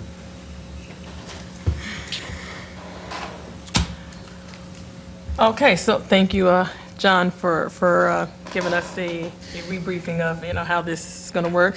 So I guess my question, open it up for public hearing? Make a motion to open it up to, so I make a motion to open it up, to reopen the public hearing I'll for second. discussions on, for comments on this application, concept. Roll call. Councilman Armington? Yes. Councilwoman Deeb? Yes. Councilman Elms? Yes. Councilman Iannacone? Yes. Councilman Silva? Yes. Council President Foster? Yes. Motion carries. All right, at this time, any members of the public wishing to be heard? We'll start from the front, going back. So, I always forget his name. Please keep your comments to under 5 minutes. Okay, oh, absolutely. This is Ken Hoffman, 12 Hill Street, Morristown, just around the corner off Elm, closest to Elm. I travel that section of town all the time by walking and by vehicle. Today, I noticed that the traffic was backed up going east, trying to turn left onto Ridgedale. It was backed up almost to the light. I was parked in front of the old Gold store. So my question is, how is this going to impact this terrible traffic situation when we have cars coming out of another facility?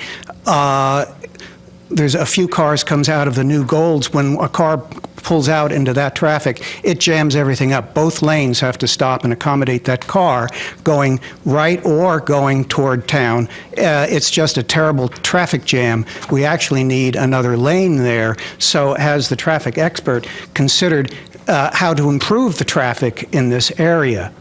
If I can address that. So at the time that the developer goes before the planning board, whether it's at the end of the redevelopment process where this project or something similar is approved, or if they go before the planning board based upon an existing permitted use, there will be a detailed traffic analysis that will be required of the applicant before the board.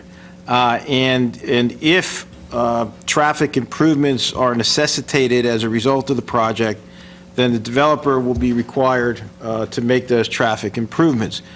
However, one of the points that the applicant has made here tonight is that the traffic impacts on the self-storage would be less than the traffic impacts based upon existing permitted uses. That's a point that they made, and that's a point that the governing body will consider if traffic is an issue.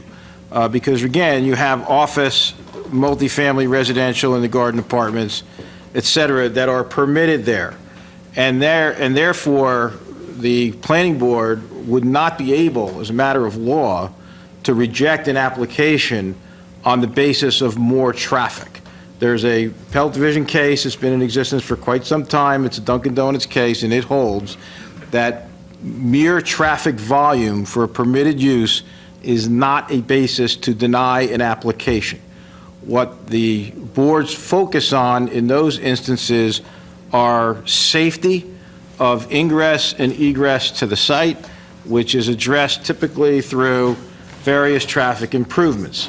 I'm sure what the applicant will tell you, as they did already, is that they're reducing the number of curb cuts from 4 to 1, which, an applicant in that instance would argue would actually enhance the safety of ingress and egress because you have fewer points of access out onto the street. Again, those would be points that would be discussed and deliberated and opined upon by the town's traffic expert as it goes through the process. Well, there are 3 traffic lights in that 2-block area, and it's approaching gridlock, as I described. It's getting worse every year. So as a resident in nearby single-family home, I'm certainly against this project. Thank you. Thank you, Ken.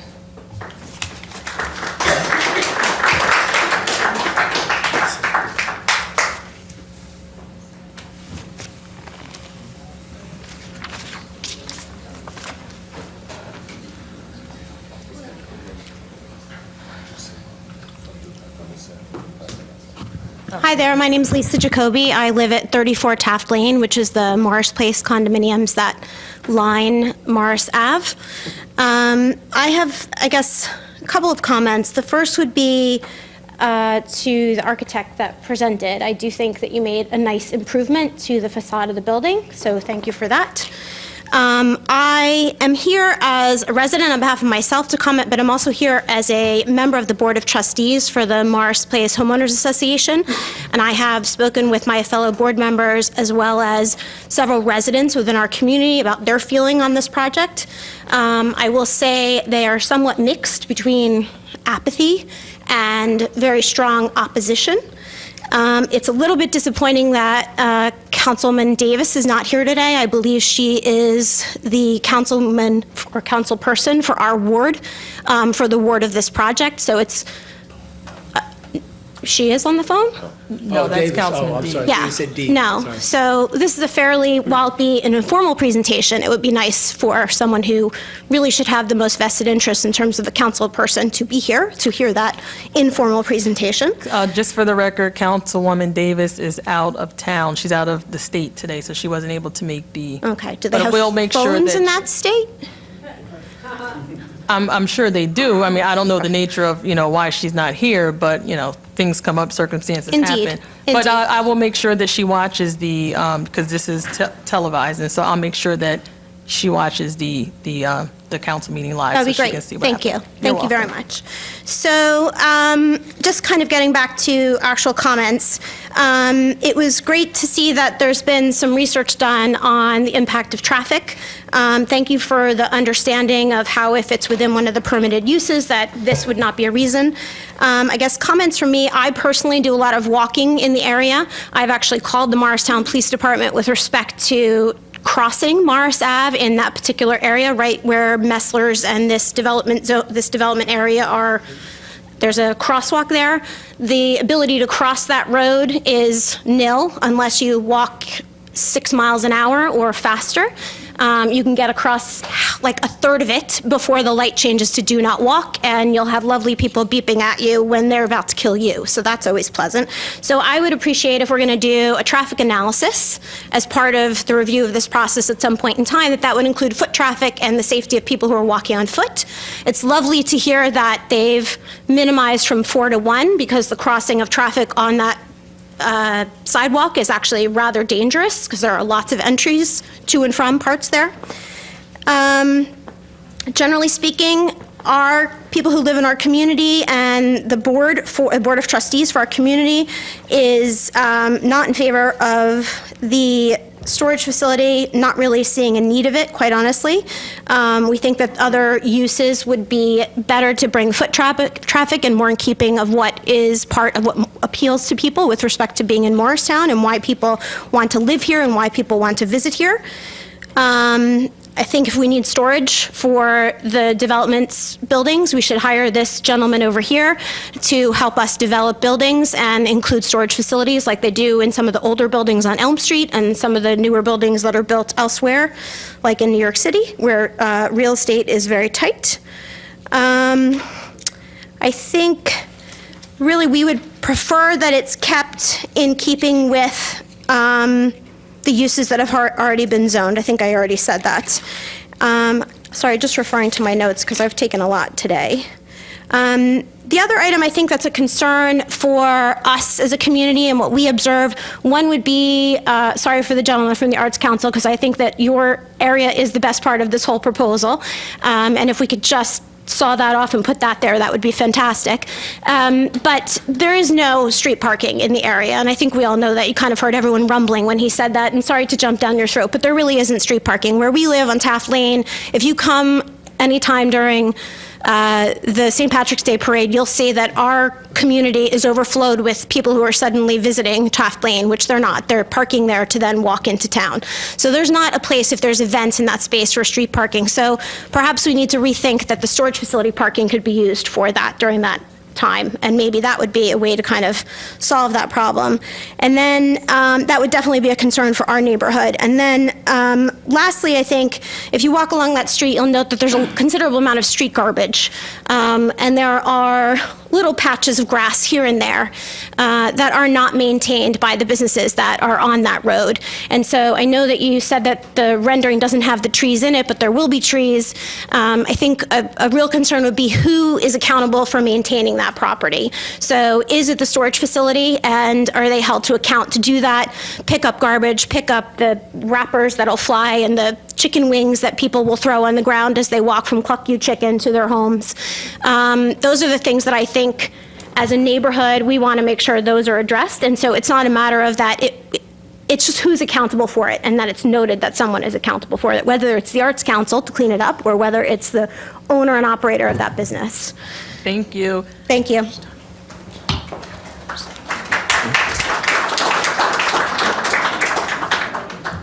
Can I address her last point, Councilwoman? You can do it quickly, because Yeah, we very really need to quickly. get the... I thought those were excellent questions and comments. We actually, with the new construction that we're doing on Market Street and other places, if it's part of a redevelopment, we enter into a maintenance agreement with the town, and we're responsible for maintaining the area in front. And that's a requirement for these redevelopment projects. So that'll be taken care of.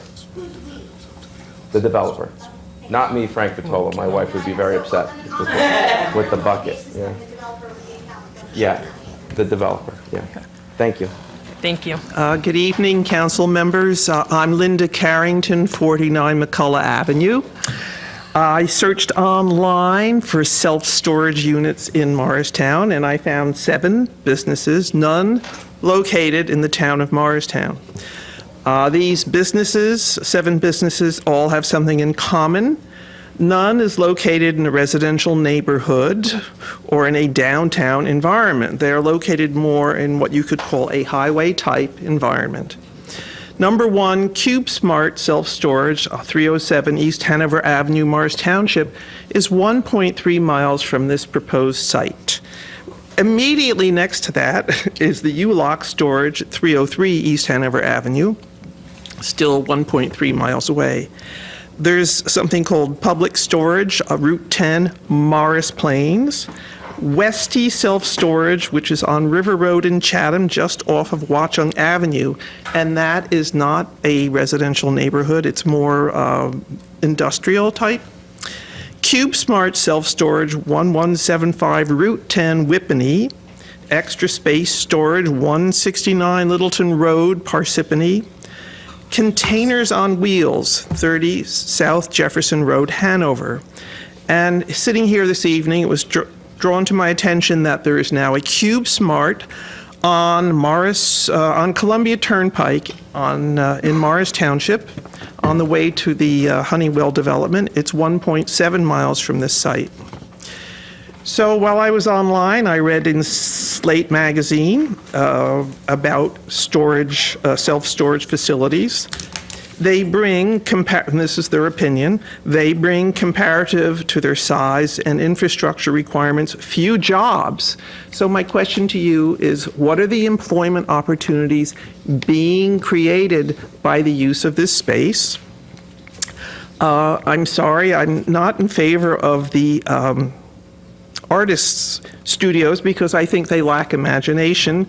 I'm sorry, I called it lipstick on a pig.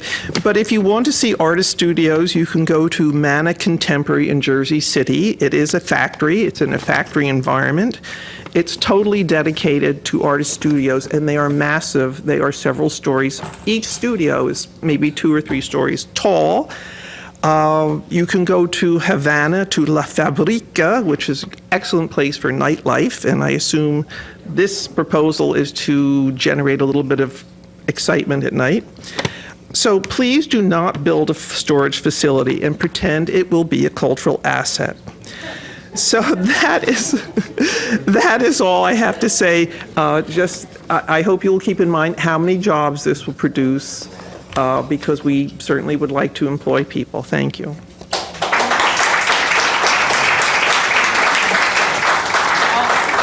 Excuse me, we're going to do this side and then we'll cross over. I wasn't following order, sorry. We're going to do this side, so you come forward. Then we'll switch. Oh, okay. Hi, my name is Samantha Rothman. I'm at 18 Normandy Parkway in Morris Township. First, I want to thank the mayor for coming across to the township to hear about the redevelopment that's happening in our community.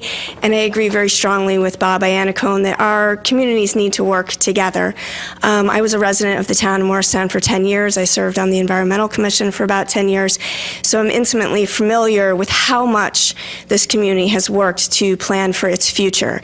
I would like to first tell you why I'm here, which is my mom is from a small farm in Kansas where they have a saying, they're not making any more land.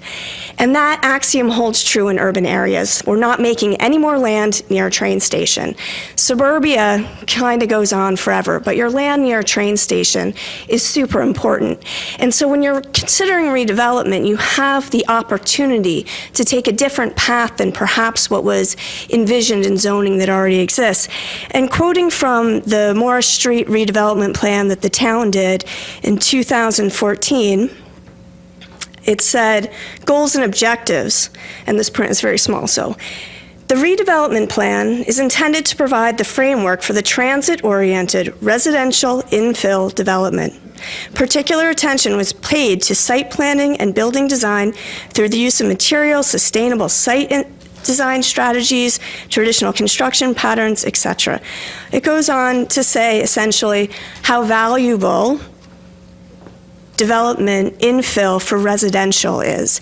And while I agree that this building is quite attractive and the development we've seen from this developer has been high quality, we must consider the highest and best use of this parcel. And as Linda Carrington said, how has Morristown thrived? It's from the development that has created this walkable downtown that people walk every night into town. And that has created so many job opportunities for our community. So I think by putting residential in here as this redevelopment plan originally designed, intended, it will also benefit our community economically. I also live around the corner from the new self-storage facility on Columbia Turnpike. I can tell you that I do not envision anyone walking to a self-storage facility, no matter how close it is. I don't think you're going to take a train and put your stuff on a cart and walk it down the sidewalk. So we must make good use of our walkable space that is next to the train station. So I urge you to consider your opportunities in a redevelopment and look carefully for how people can both live here and work here. Thank you.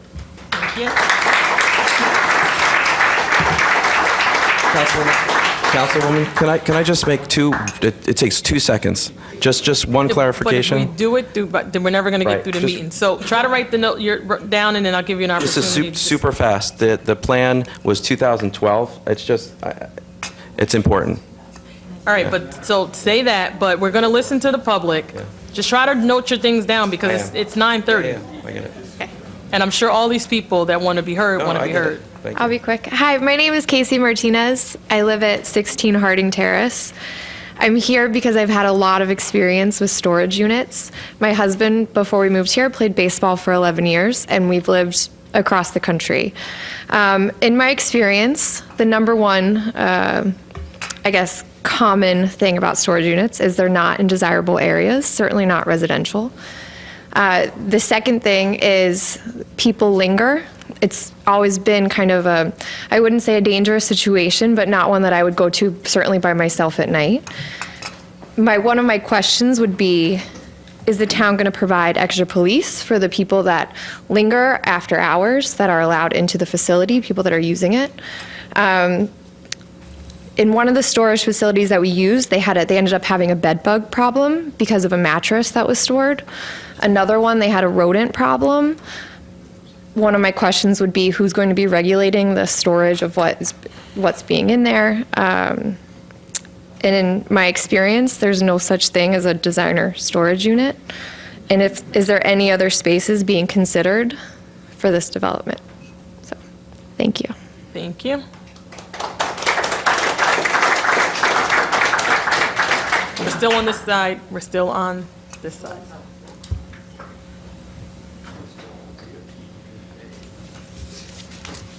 Hi, Ursula Clay. I live at 7 Tiffany Road, which is a cul-de-sac off of Morris Street. I just have a couple quick questions and then some comments. So when we were discussing traffic, much was said about low traffic, 18 to 30 cars, and the word cars was used multiple times. So do we envision that people are going to be moving the contents of a home or an apartment in a car? I've moved probably 10 times in my life, and every time I moved with a large truck. So what we're talking about really is trucks coming up and down Morris Street, not cars. So that's of concern to us. We're working very hard on traffic calming in this area, and having large moving trucks come up a 25-mile-an-hour street with numerous crosswalks, and I could barely get across with my kids now. I mean, cars barely stop. We're going to have a large truck come to a screeching halt. It's just not going to happen. It's going to be the same thing like the big buses that come down. They go way over the speed limit, and they never stop. So we're introducing more of those type of vehicles into that area. It's really just not desirable. I have a question about how to enter into the storage unit. So now we're down to one entrance. Presumably there's 2 lanes on Morris Street, so you would have to be in your right lane to make that right turn into the storage unit. How far off the street is that gate? This is a question for the developers. I think that would be just put your comments on the record and we'll try to address. Because my guess is if you have 2 trucks that are arriving at the same time, somebody has to make a right turn. They're stopped. They're then putting their code into the gate. That's how it works. The person behind them is stopped waiting for that. We're now down to 1 lane on Morris Street, which we can't afford to have. We can barely get by with 2 lanes. That's going to be a traffic jam. It's just the way it works. I went to a storage unit. The trucks were all backed up as they go one by one through the gate. So you're saying we'll never have more than 1 truck arriving at one time, and hopefully, I don't even know if it wouldn't be hanging out onto the street. I don't see that how that happens. I have a question about the lighting. We talked about perhaps having the studios lit until about 8 o'clock at night so as not to impact the neighborhood. What about the storage unit itself? If that's open or has availability from 6 a.m. to 10 p.m., are all those windows going to be lit, including the windows you can see into with the units? Are they going to be lit until 10 o'clock at night? That's really disturbing to the people who live in that area. It's not conducive to a residential area. And just, to comment in general, I live in this area. Quite frankly, it really is a lovely storage unit. It's probably the nicest one I've ever seen. It's, kudos to the architect. This is no impact or no disparity of them. I think they do a great job in town. It really boils down to, does this belong in that area? And we don't believe it does. It is a huge building, and this is a residential, historic neighborhood. We talk in the council, a lot of times tonight, even before this presentation, about, lots of things that this seems to contradict, the entranceway to a town and people's first impression. This is an impression when you come into Washington, headquarters. It's a beautiful area, and then we're going to have this big, for better or for worse, it's a storage warehouse in a residential, historic neighborhood. Quite frankly, I just find it very disappointing that this is the direction we're going to in that area. I try to walk to town. It's tough enough to walk to town. This isn't going to improve it. It's not making it more desirable to walk to town. I wouldn't let my 16-year-old daughter, walk alone past a storage unit. I just wouldn't. So we were hoping for more of, something that would be, I agree that there should be some, type of, something that ties in the train station to the residential, but I don't think this is it. Just my opinion. Thank you.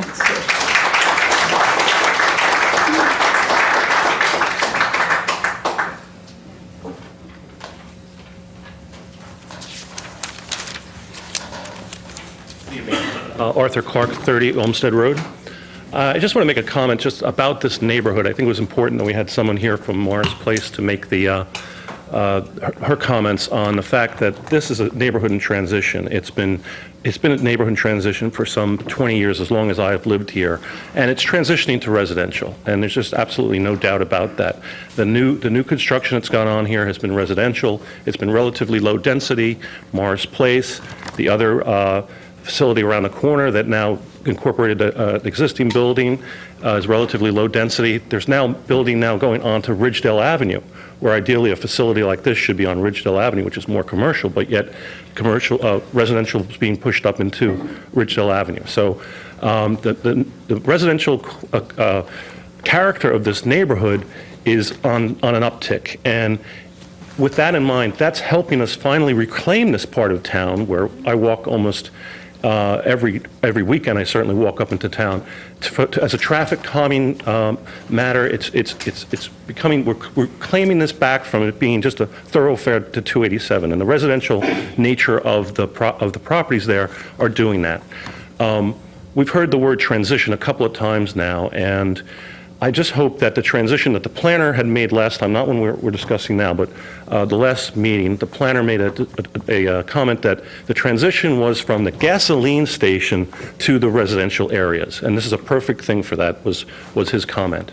But I hope we're not planning our neighborhoods around gasoline stations. They're not long for this world, especially mom and pop gasoline stations. They're very highly regulated. Insurance is very hard to get. God forbid there is a spill, knocks the gasoline station out. So therefore, I don't think we should be counting the long-term gasoline station as being part of this transitional neighborhood. The fact that the planner also stated that the residents should be closer to 287 than to the train station just doesn't make sense to me. So I just hope that you'll consider the residential nature of this neighborhood, the fact that we're bringing it back to something that can be walkable and a bikeable kind of community, and that it is indeed a residential neighborhood and should stay that way. Thank you.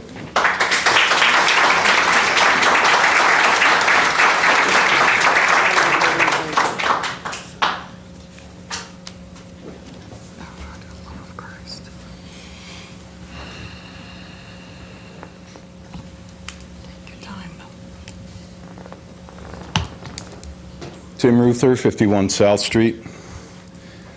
I'm going to assume that this business model was based around the idea that it's lucrative, which is fine. That's what you do. You look for the best business opportunity. However, if we look at tweaks and adjustments, I believe was the phrase, to a storage facility, we haven't made any progress. I went to the very first meeting, public hearing on this proposal some time ago. Bob, you were there, and Mayor also. And I was frankly surprised that this is still a live issue after 2 years. I think that this is just conceptually the wrong project. I don't think it's being thought through. I don't think that the potential of that space has even come close to being worth it for our town to have something that says storage as you enter a gateway into Morristown off of 287, or you come down Ridgedale Avenue. Storage. In a building that looks like yesteryear, it does look like it was reclaimed industrial space, whatever, a textile mill. You know, that doesn't do us any good because it looks like what was, not what can be. So I look at this thing and I say, get rid of it entirely. It's the wrong idea. What I would like to propose is what I call, I mean, it's just a name I had going through my head, but the Building of Trades Morristown. What this is a structure dedicated toward education and the development of trades, a space where you have product launches, you have light industry, if that works. You could restrict what type of materials are used, light industry, but you have leasable space. With light industry, you have an arts council attached to a building. That's a natural fit totally natural fit. You make it a place of destination for school kids throughout the area as an example of the job potentials that exist in the most highly dense state in the nation. That's a winning proposal. That's win-win. 3 floors, modern architecture. If you could bend glass metal for the front, you can do it for the building. Get rid of the brick. That was yesteryear. Do something interesting so when you enter Morristown, you see this thing that says, wow, Morristown is a center of it's an economic engine. It's job creation. You're generating jobs here. You can have space that's leased for anything along the trade spectrum. And as I said, you can have education there. You can have classes to give accreditation to people in the trade so that they meet a higher standard of employability than some of the stuff that's out there. Everybody's had experience with contractors. Give someone education. Give them an opportunity to say, no, I'm a higher standard. Give employers a place to find workers. Oh, this guy went to the building of trade. He got accredited. That's somebody worth my time. You can't find good help? Well, come here, you can find good help. And you have people passing on their knowledge, passing on their expertise to people who will generate work, find work in Morristown and beyond. You can have employment of Morristown residents. You can have volunteers from the high school. They have a tremendous workshop there, a wood shop. It's amazing. Those kids, if they come here after school, they can get employed helping folks who say, I would like to have a wood project done, I don't have the tools. You have a space in this building, provides the tools, somebody is there to assist you, they're learning, you're getting your project done. It's consistent with retail, I assume. Let's generate jobs in Morristown, not just say, let's hire a few people in Morristown. Make that thing an engine. Morristown is the right place for this. Morristown is exciting. It would be a wasted opportunity to build boxes around, frankly, a lot of junk. So it's a wasted opportunity. I have all kinds of ideas I could talk about forever about this stuff, how it gets done, how you generate that.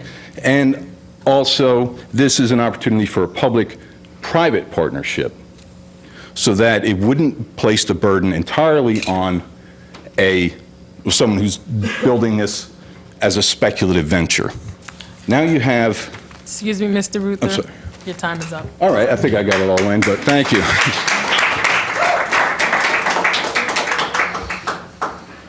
We're going to go from front to back, so. Oh, Marge, were you coming? Who is coming? Marge. Okay, sorry. Sorry about my neighbor. We're still on this side, sir. Sorry about that, Marge. You're on the wrong side, Mom. Okay. I got confused.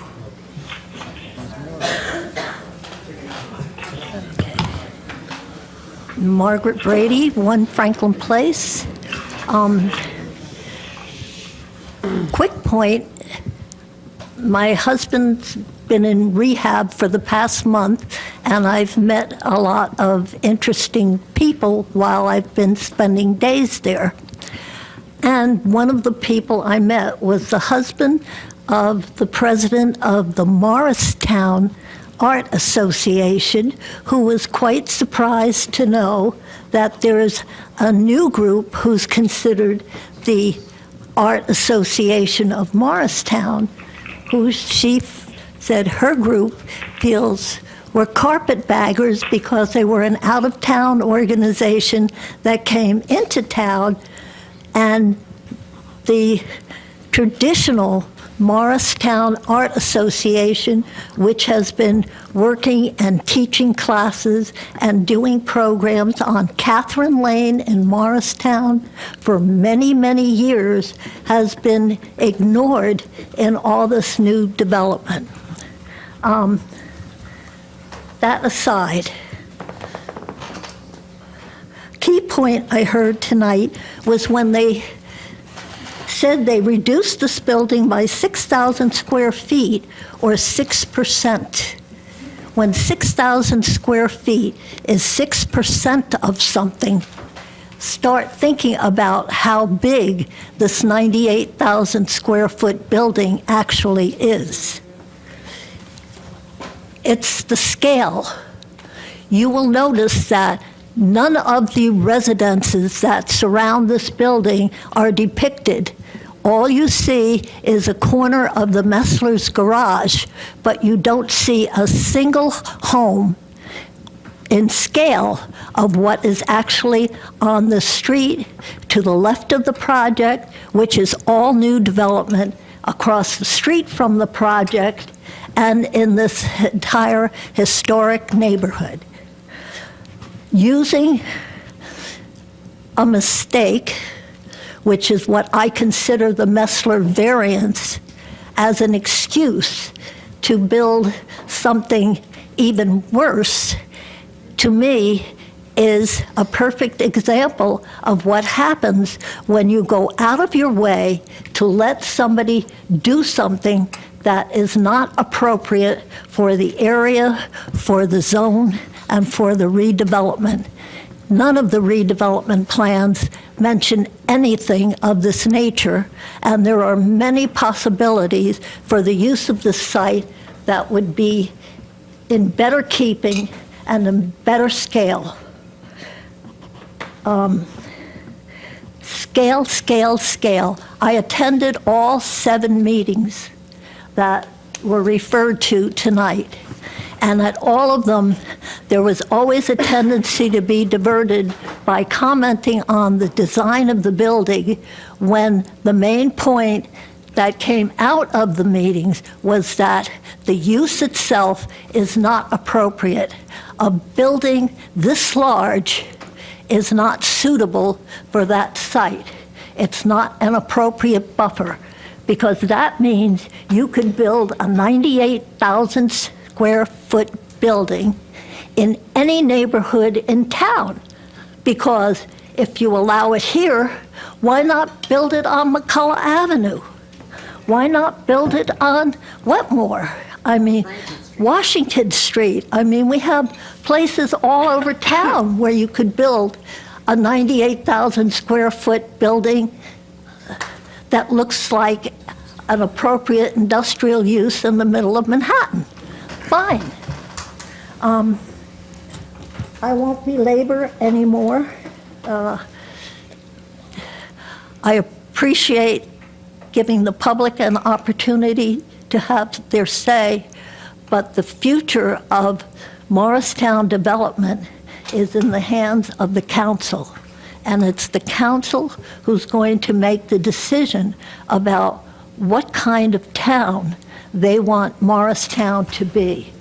Do they want it a town that developers determine according to their profit motive what is suitable, or do they want a town like the town we took back 50 years ago when we decided the residential neighborhoods of Morristown were the key to its success and the key to its future?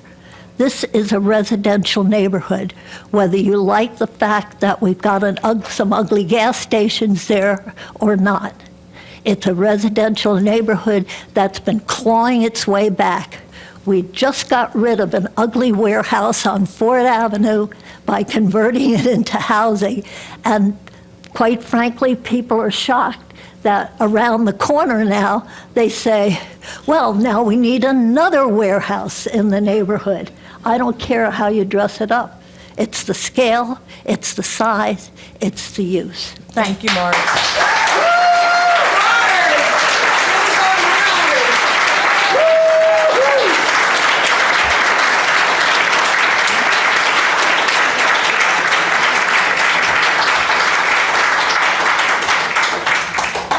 Is this the last comment from the right side? And then when we move over to this side, because it is getting late, so if there's somebody who has something different to add that we haven't already heard at this meeting and in the prior meeting, I would ask that you come before us. I mean, I appreciate you all coming out. You know, we get the gist, we understand the opposition, but I really want to hear something different to add to the opposition. I don't think we should keep being redundant and hearing the same thing, because it is almost 10 o'clock, it's 9:52. Good. My name is Sarah Loveday. I live at 25 Harding Road in Washington's headquarters. My sister lives on my same street at 15 Harding Road in Washington's headquarters. My parents, when they retired, just moved to Washington Avenue to also live in Washington's headquarters. So my entire family is very close to this proposed project. I think a lot of people have said that this is kind of an eyesore. I guess the only new thing that I would add is that it seems like it's really kind of, again, like a determining moment for if that whole patch, which is kind of, I don't know, you could say there's a lot of eyesores perhaps, like used car lots and gas stations. We were so excited to see that there was going to be an opportunity for something new. And it seems like if this is built, though it's I guess a beautiful storage unit, that's going to stay there forever. And that's going to kind of set the tone for what that whole area will be. Morristown has become so much more beautiful in the last 10 years since I've lived here. I think everyone's hoping that the beautification will continue to sprawl. And it seems like that, in my mind, is a very solidified representation of the fact that that's going to determine that that space is always going to be kind of an awkward eyesore hodgepodge space before you get to a really beautiful neighborhood on the other side. That's all. Thank you.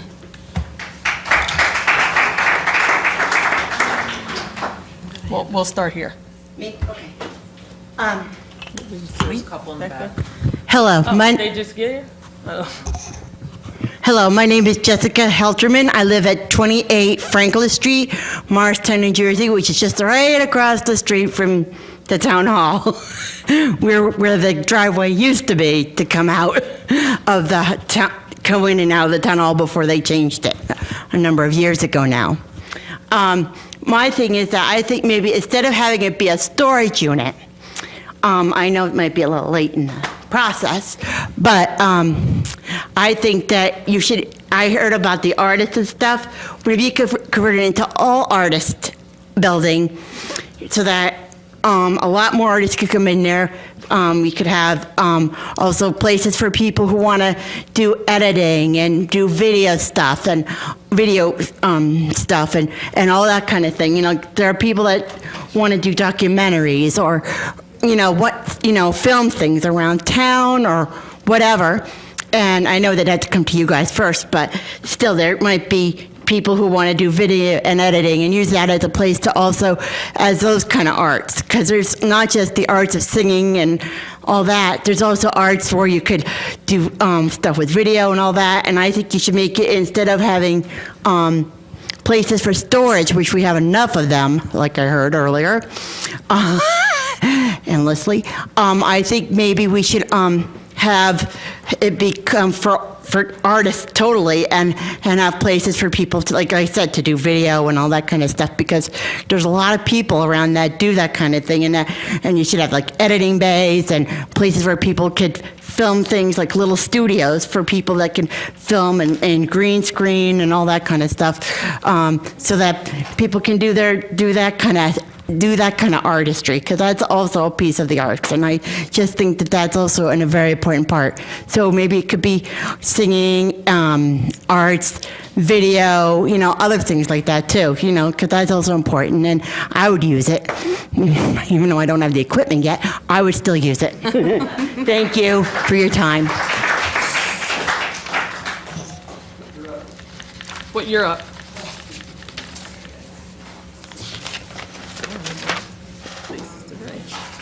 Hi, my name is Leslie Allen. I live at 320 South Street, and I guess so we don't repeat what everyone else has said, I would be speaking from the standpoint of being a real estate professional and just echoing that for people that are coming to Morristown, those of us who live here, we already know how great it is.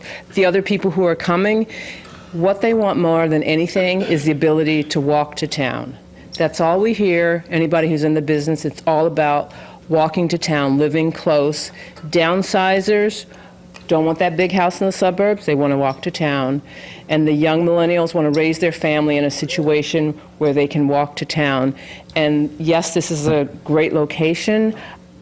You all have done great things in terms of improving how this looks, but quite frankly, I just, like Marge said, it's not the right space for a gateway to our town. When I take my clients around and I go up Morris Ave, when I say that that's potential to be a storage facility, people look at me like I'm nuts. Like, what? Which has nothing to do for the history of Morristown in years and years and years and years, that we somehow decided that it was okay to put a storage facility in that location. So I just ask you to think about that. And if I'm going to address the storage location and the transition, my question would be your choice to put the driveways on the side closest to housing versus the driveways on the side closest to the commercial. I'm sure there was a reason, so that's my question. But I just implore you all to think about how you're presenting your city. You all represent the city. People from all across the country and all across the world are coming to Morristown. And their GPS is going to take them off 287 to Morris to the storage facility. Is that what you want? Thank you.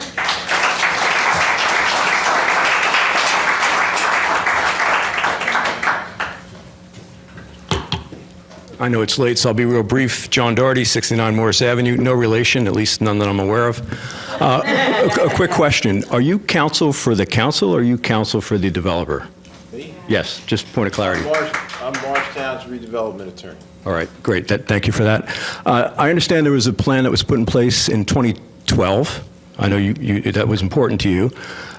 This question doesn't have to be answered now, but in the future, it'd be really nice to understand why is this even being considered now, and why would there be movement away from the plan that was agreed on in 2012? And the other thing is, I think most of us have children.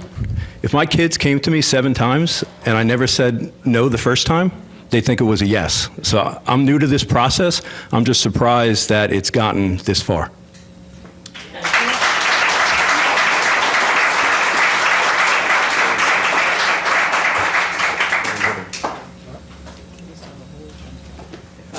Rob Lahota, 80 Washington Avenue. And I'll be quick as well. I have just one simple question. This is my second time at a council meeting where this has been discussed. The improvements are great, but I've never heard anybody in favor of this. In the 2 meetings, all the public comments, not one positive comment about having a storage facility. Have there been any comments in all of the 7 meetings from residents, especially around the area, that are in favor of the storage facility? Thanks.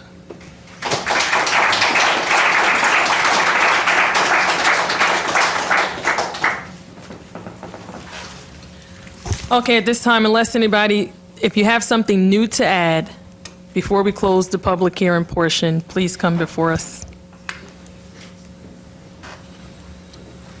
Hi, Peter Vavra, 59 Morris Avenue.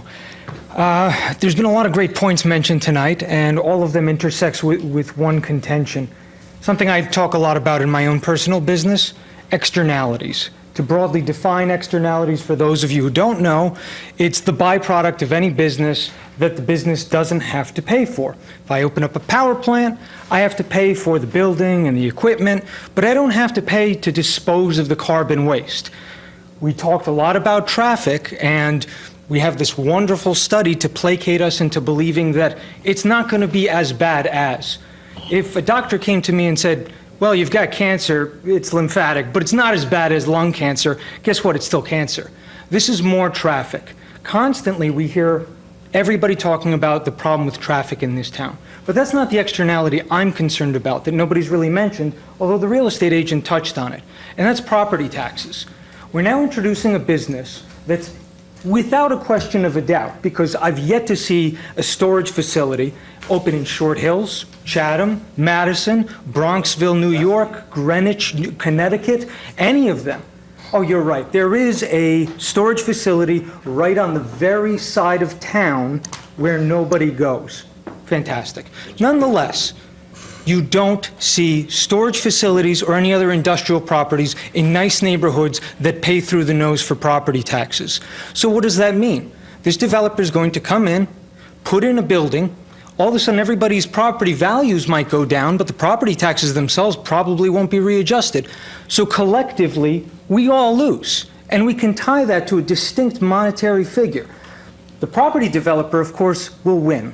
Now, I went to a little business school in Philadelphia that I'm sure nobody's heard about, called Wharton. But nonetheless, they would have told us that the ROI on a property like this, my professor would have thrown the paper back in my face and said, reevaluate it. This is a joke. And just as everybody said, there's much better ways for both the developer to stand to gain from this property and for the township to gain from this property. But in its current form, cui bono? Who benefits from this? The only way I would endeavor in a project like this that had a pretty low ROI is if I had a fixed contract with a large company to build something for them and guarantee, sort of a swap, a financial purchase agreement, something where I could be guaranteed for the next 10, 20, 30 years for my product, rather than to speculatively build something out of thin air and just hope that people come and store their things in Morristown. So with that, I yield back. Thank you. Thank you.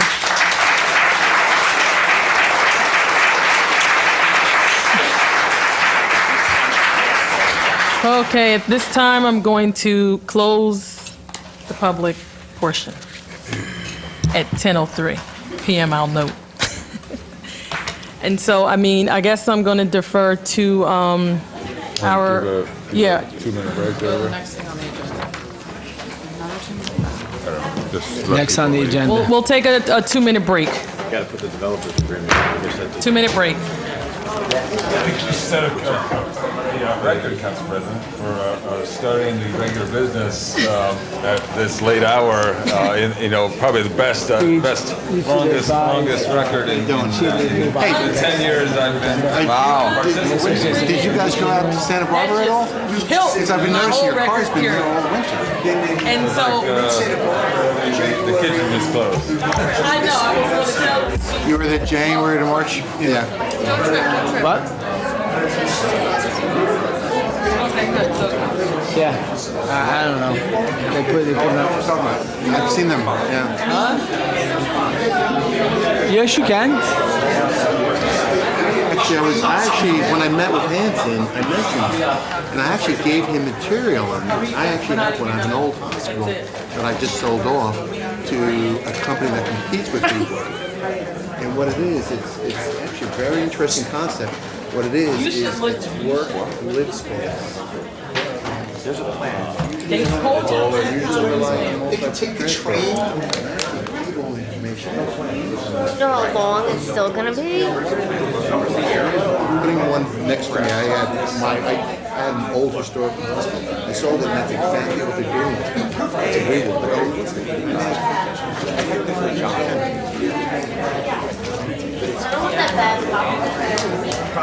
okay.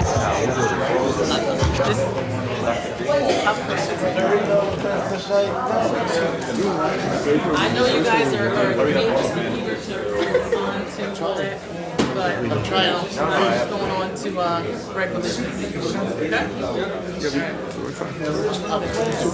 Hey, welcome back. How was Saratoga?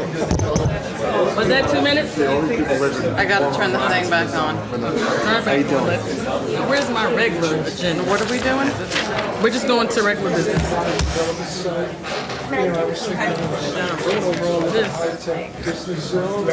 What I assume Try. those questions to them or replies. Probably they didn't. Contacts. We'll talk. I got my contacts. All right. My contacts are very blurry, so you might have to help. Hi, Sam. All right. I'm not coming to Gold mine. Sheep. That was the property. That was predictable. You can. No. No. No. All right, next. All right, I'd like to call the meeting back to order, please.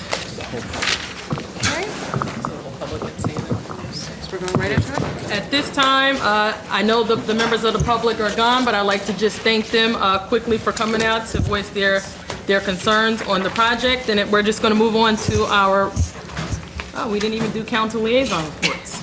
Mayor report, council liaison reports. We'll start with the mayor's report. Since it's late in the evening, I will hold these reports to the next council meeting. Thank you.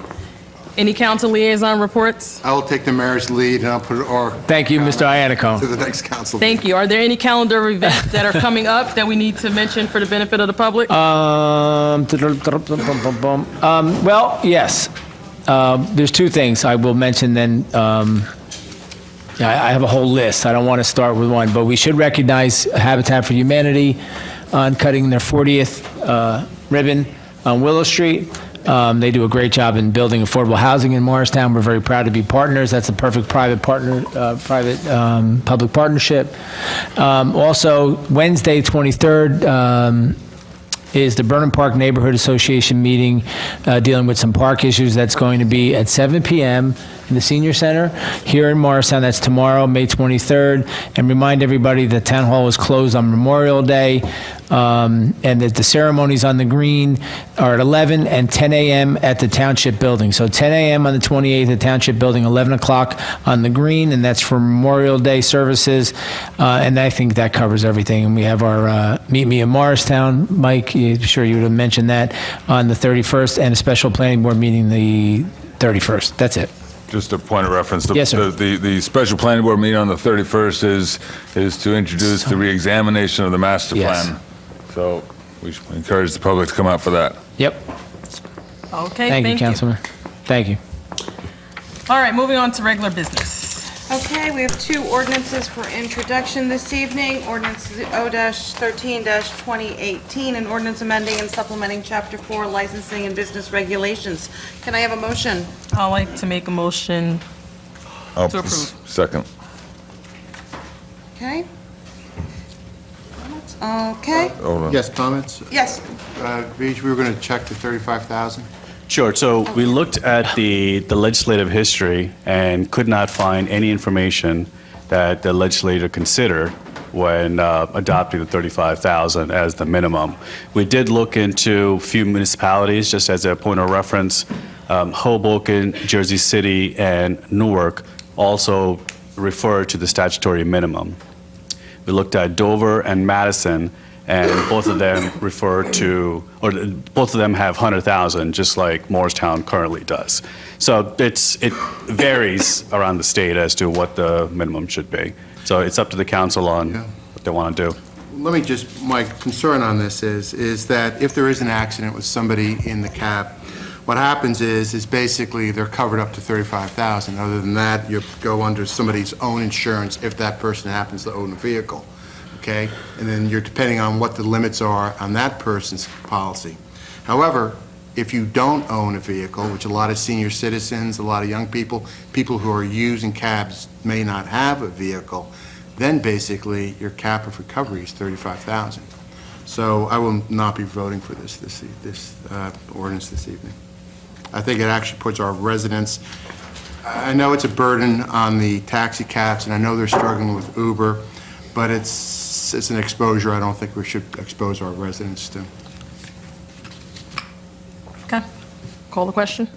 Okay, on ordinance O-13-2018, Councilman Armington. Yes. Councilwoman Deeb. Yes. Councilman Elms. Yes. Councilman Iannacone. No. Councilman Silva. Yes. Council President Foster. Yes.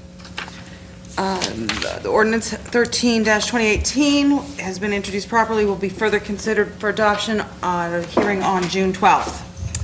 Next, we have ordinance number O-16-2018, an ordinance amending and supplementing Chapter 7 Traffic. Can I have a motion, please? I'll move it. Second. Any questions? Why are we doing this?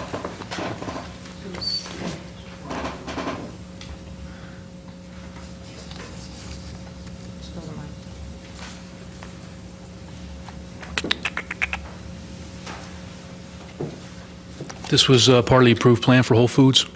Right. Just formalizes it, makes some modifications in the limits of the parking. Is there currently parking in that area now on the street?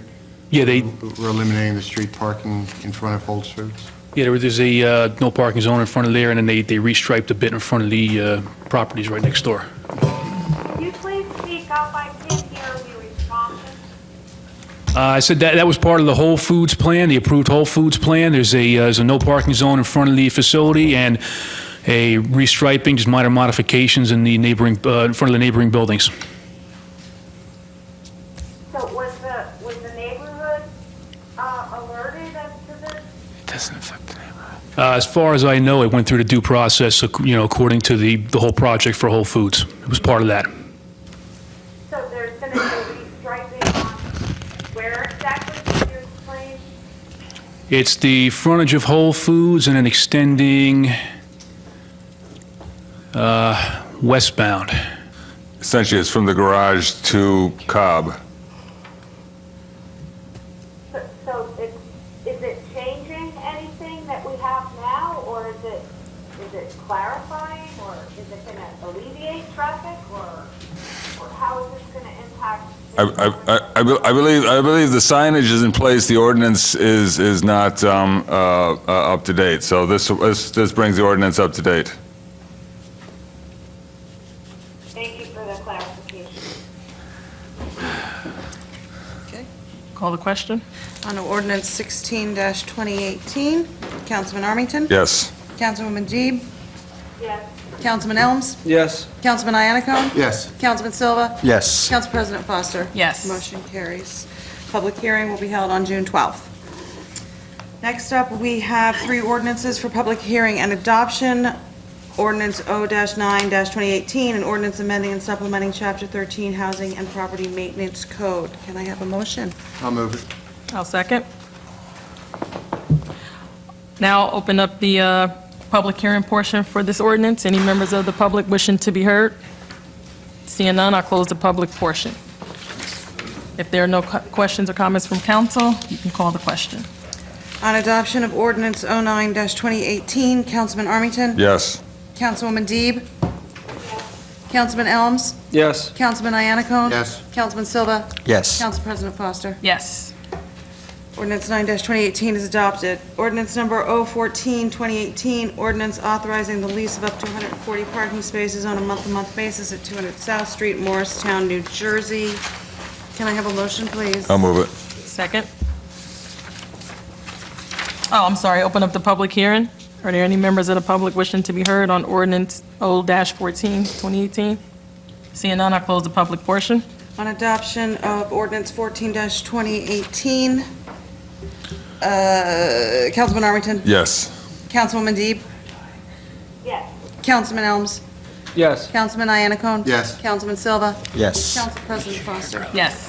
Ordinance 14-2018 is adopted. Ordinance O-15-2018, an ordinance amending and supplementing Chapter 14 rent control. I'll move it. Second. Opening up the public hearing for ordinance number 0-15-2018. Seeing none, I'll close the public portion. On the Public adoption, hearing. on the adoption of 15-2018, Councilman Armington? Yes. Councilwoman Deeb? Councilman Elms? Yes. Councilman Iannacone? Yes. Councilman Silva? Yes. Council President Foster? Yes. Ordinance 15-2018 is adopted. We have 10 resolutions for adoption on the agenda, unless someone in council would like to pull one for separate consideration. I'll take a motion to move them all en masse. Are we doing 93 and 102 tonight? That's the budget approval, I think. Yes. You're doing the amendment, not the approval tonight. What are we, I'm sorry. Doing the amendment, not the approval. We're We're not doing the approving. amendment tonight. Oh, we're moving the amendment. Yes. That's You have to do the amendment first. It's where I think we're, First the amendment, the next meeting, budget.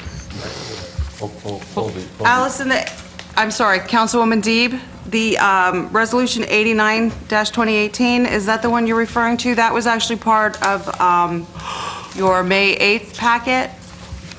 Yeah, it was the one that was pulled at the last council meeting? It was tabled. Oh, yeah, okay, it's not on the table now. Yes, it is. Yes, it is. I'm sorry, it was tabled at the May 8th meeting. I just didn't know if you had a copy of it with you. Yeah, if you could just pull that one out, please, for a separate vote. Okay. So, let's see, I would ask, please, for a motion. and For the partnership, we're just introducing the budget, we're not adopting the budget? That's correct. The public hearing for that will be held on June 26th. One last question, Town Clerk, please. Are we approving the budget tonight and with resolution passed? We're not approving the budget tonight. Amending. We're approving the amendment, and then we will approve the budget at our next meeting. And what is the amendment exactly for the record? You want Frank to come back up to the mic? The amendment is Resolution 102, which should be in your packet.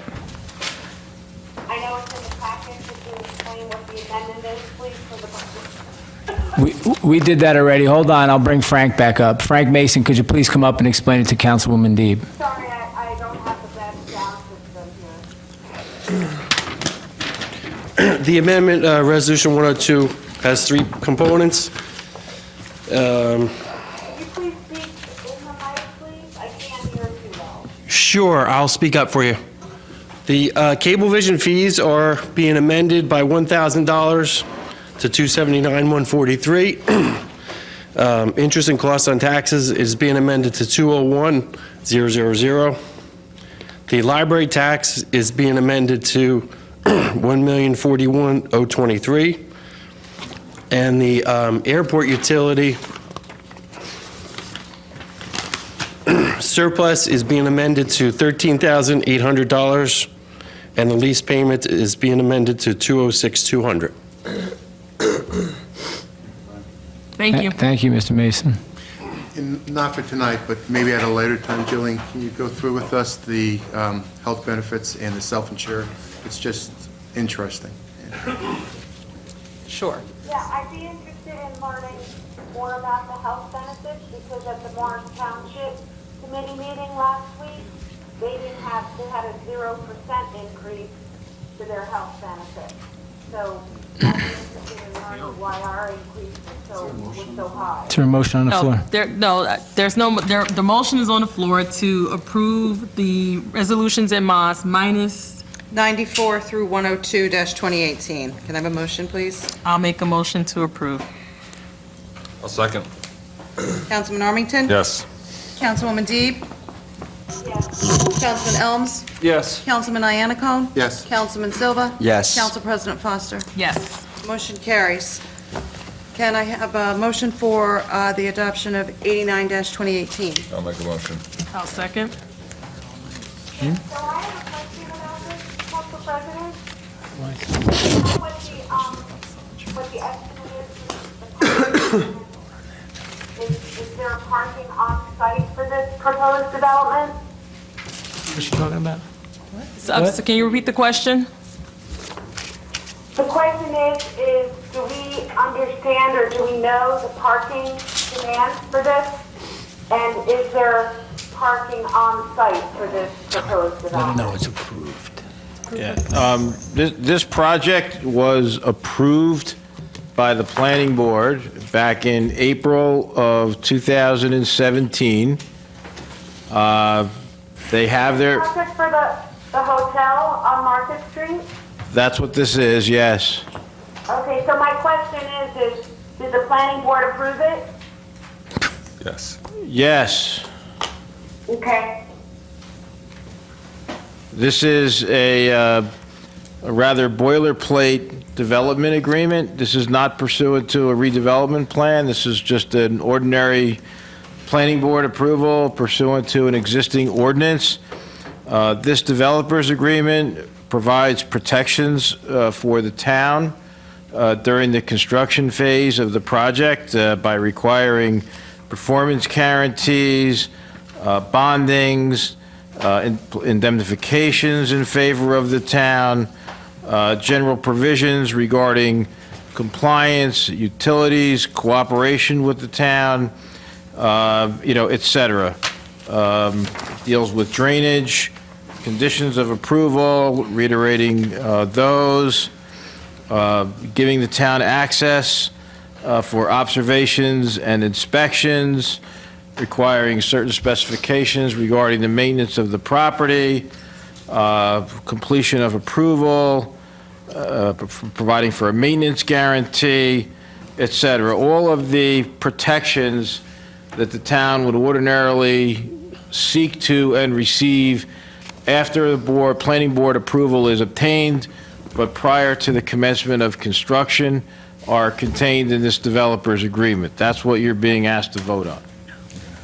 So, but this is for the proposed hotel on Market Street? This is for the approved hotel. And Allison, just so you're aware, the planning board approved this with the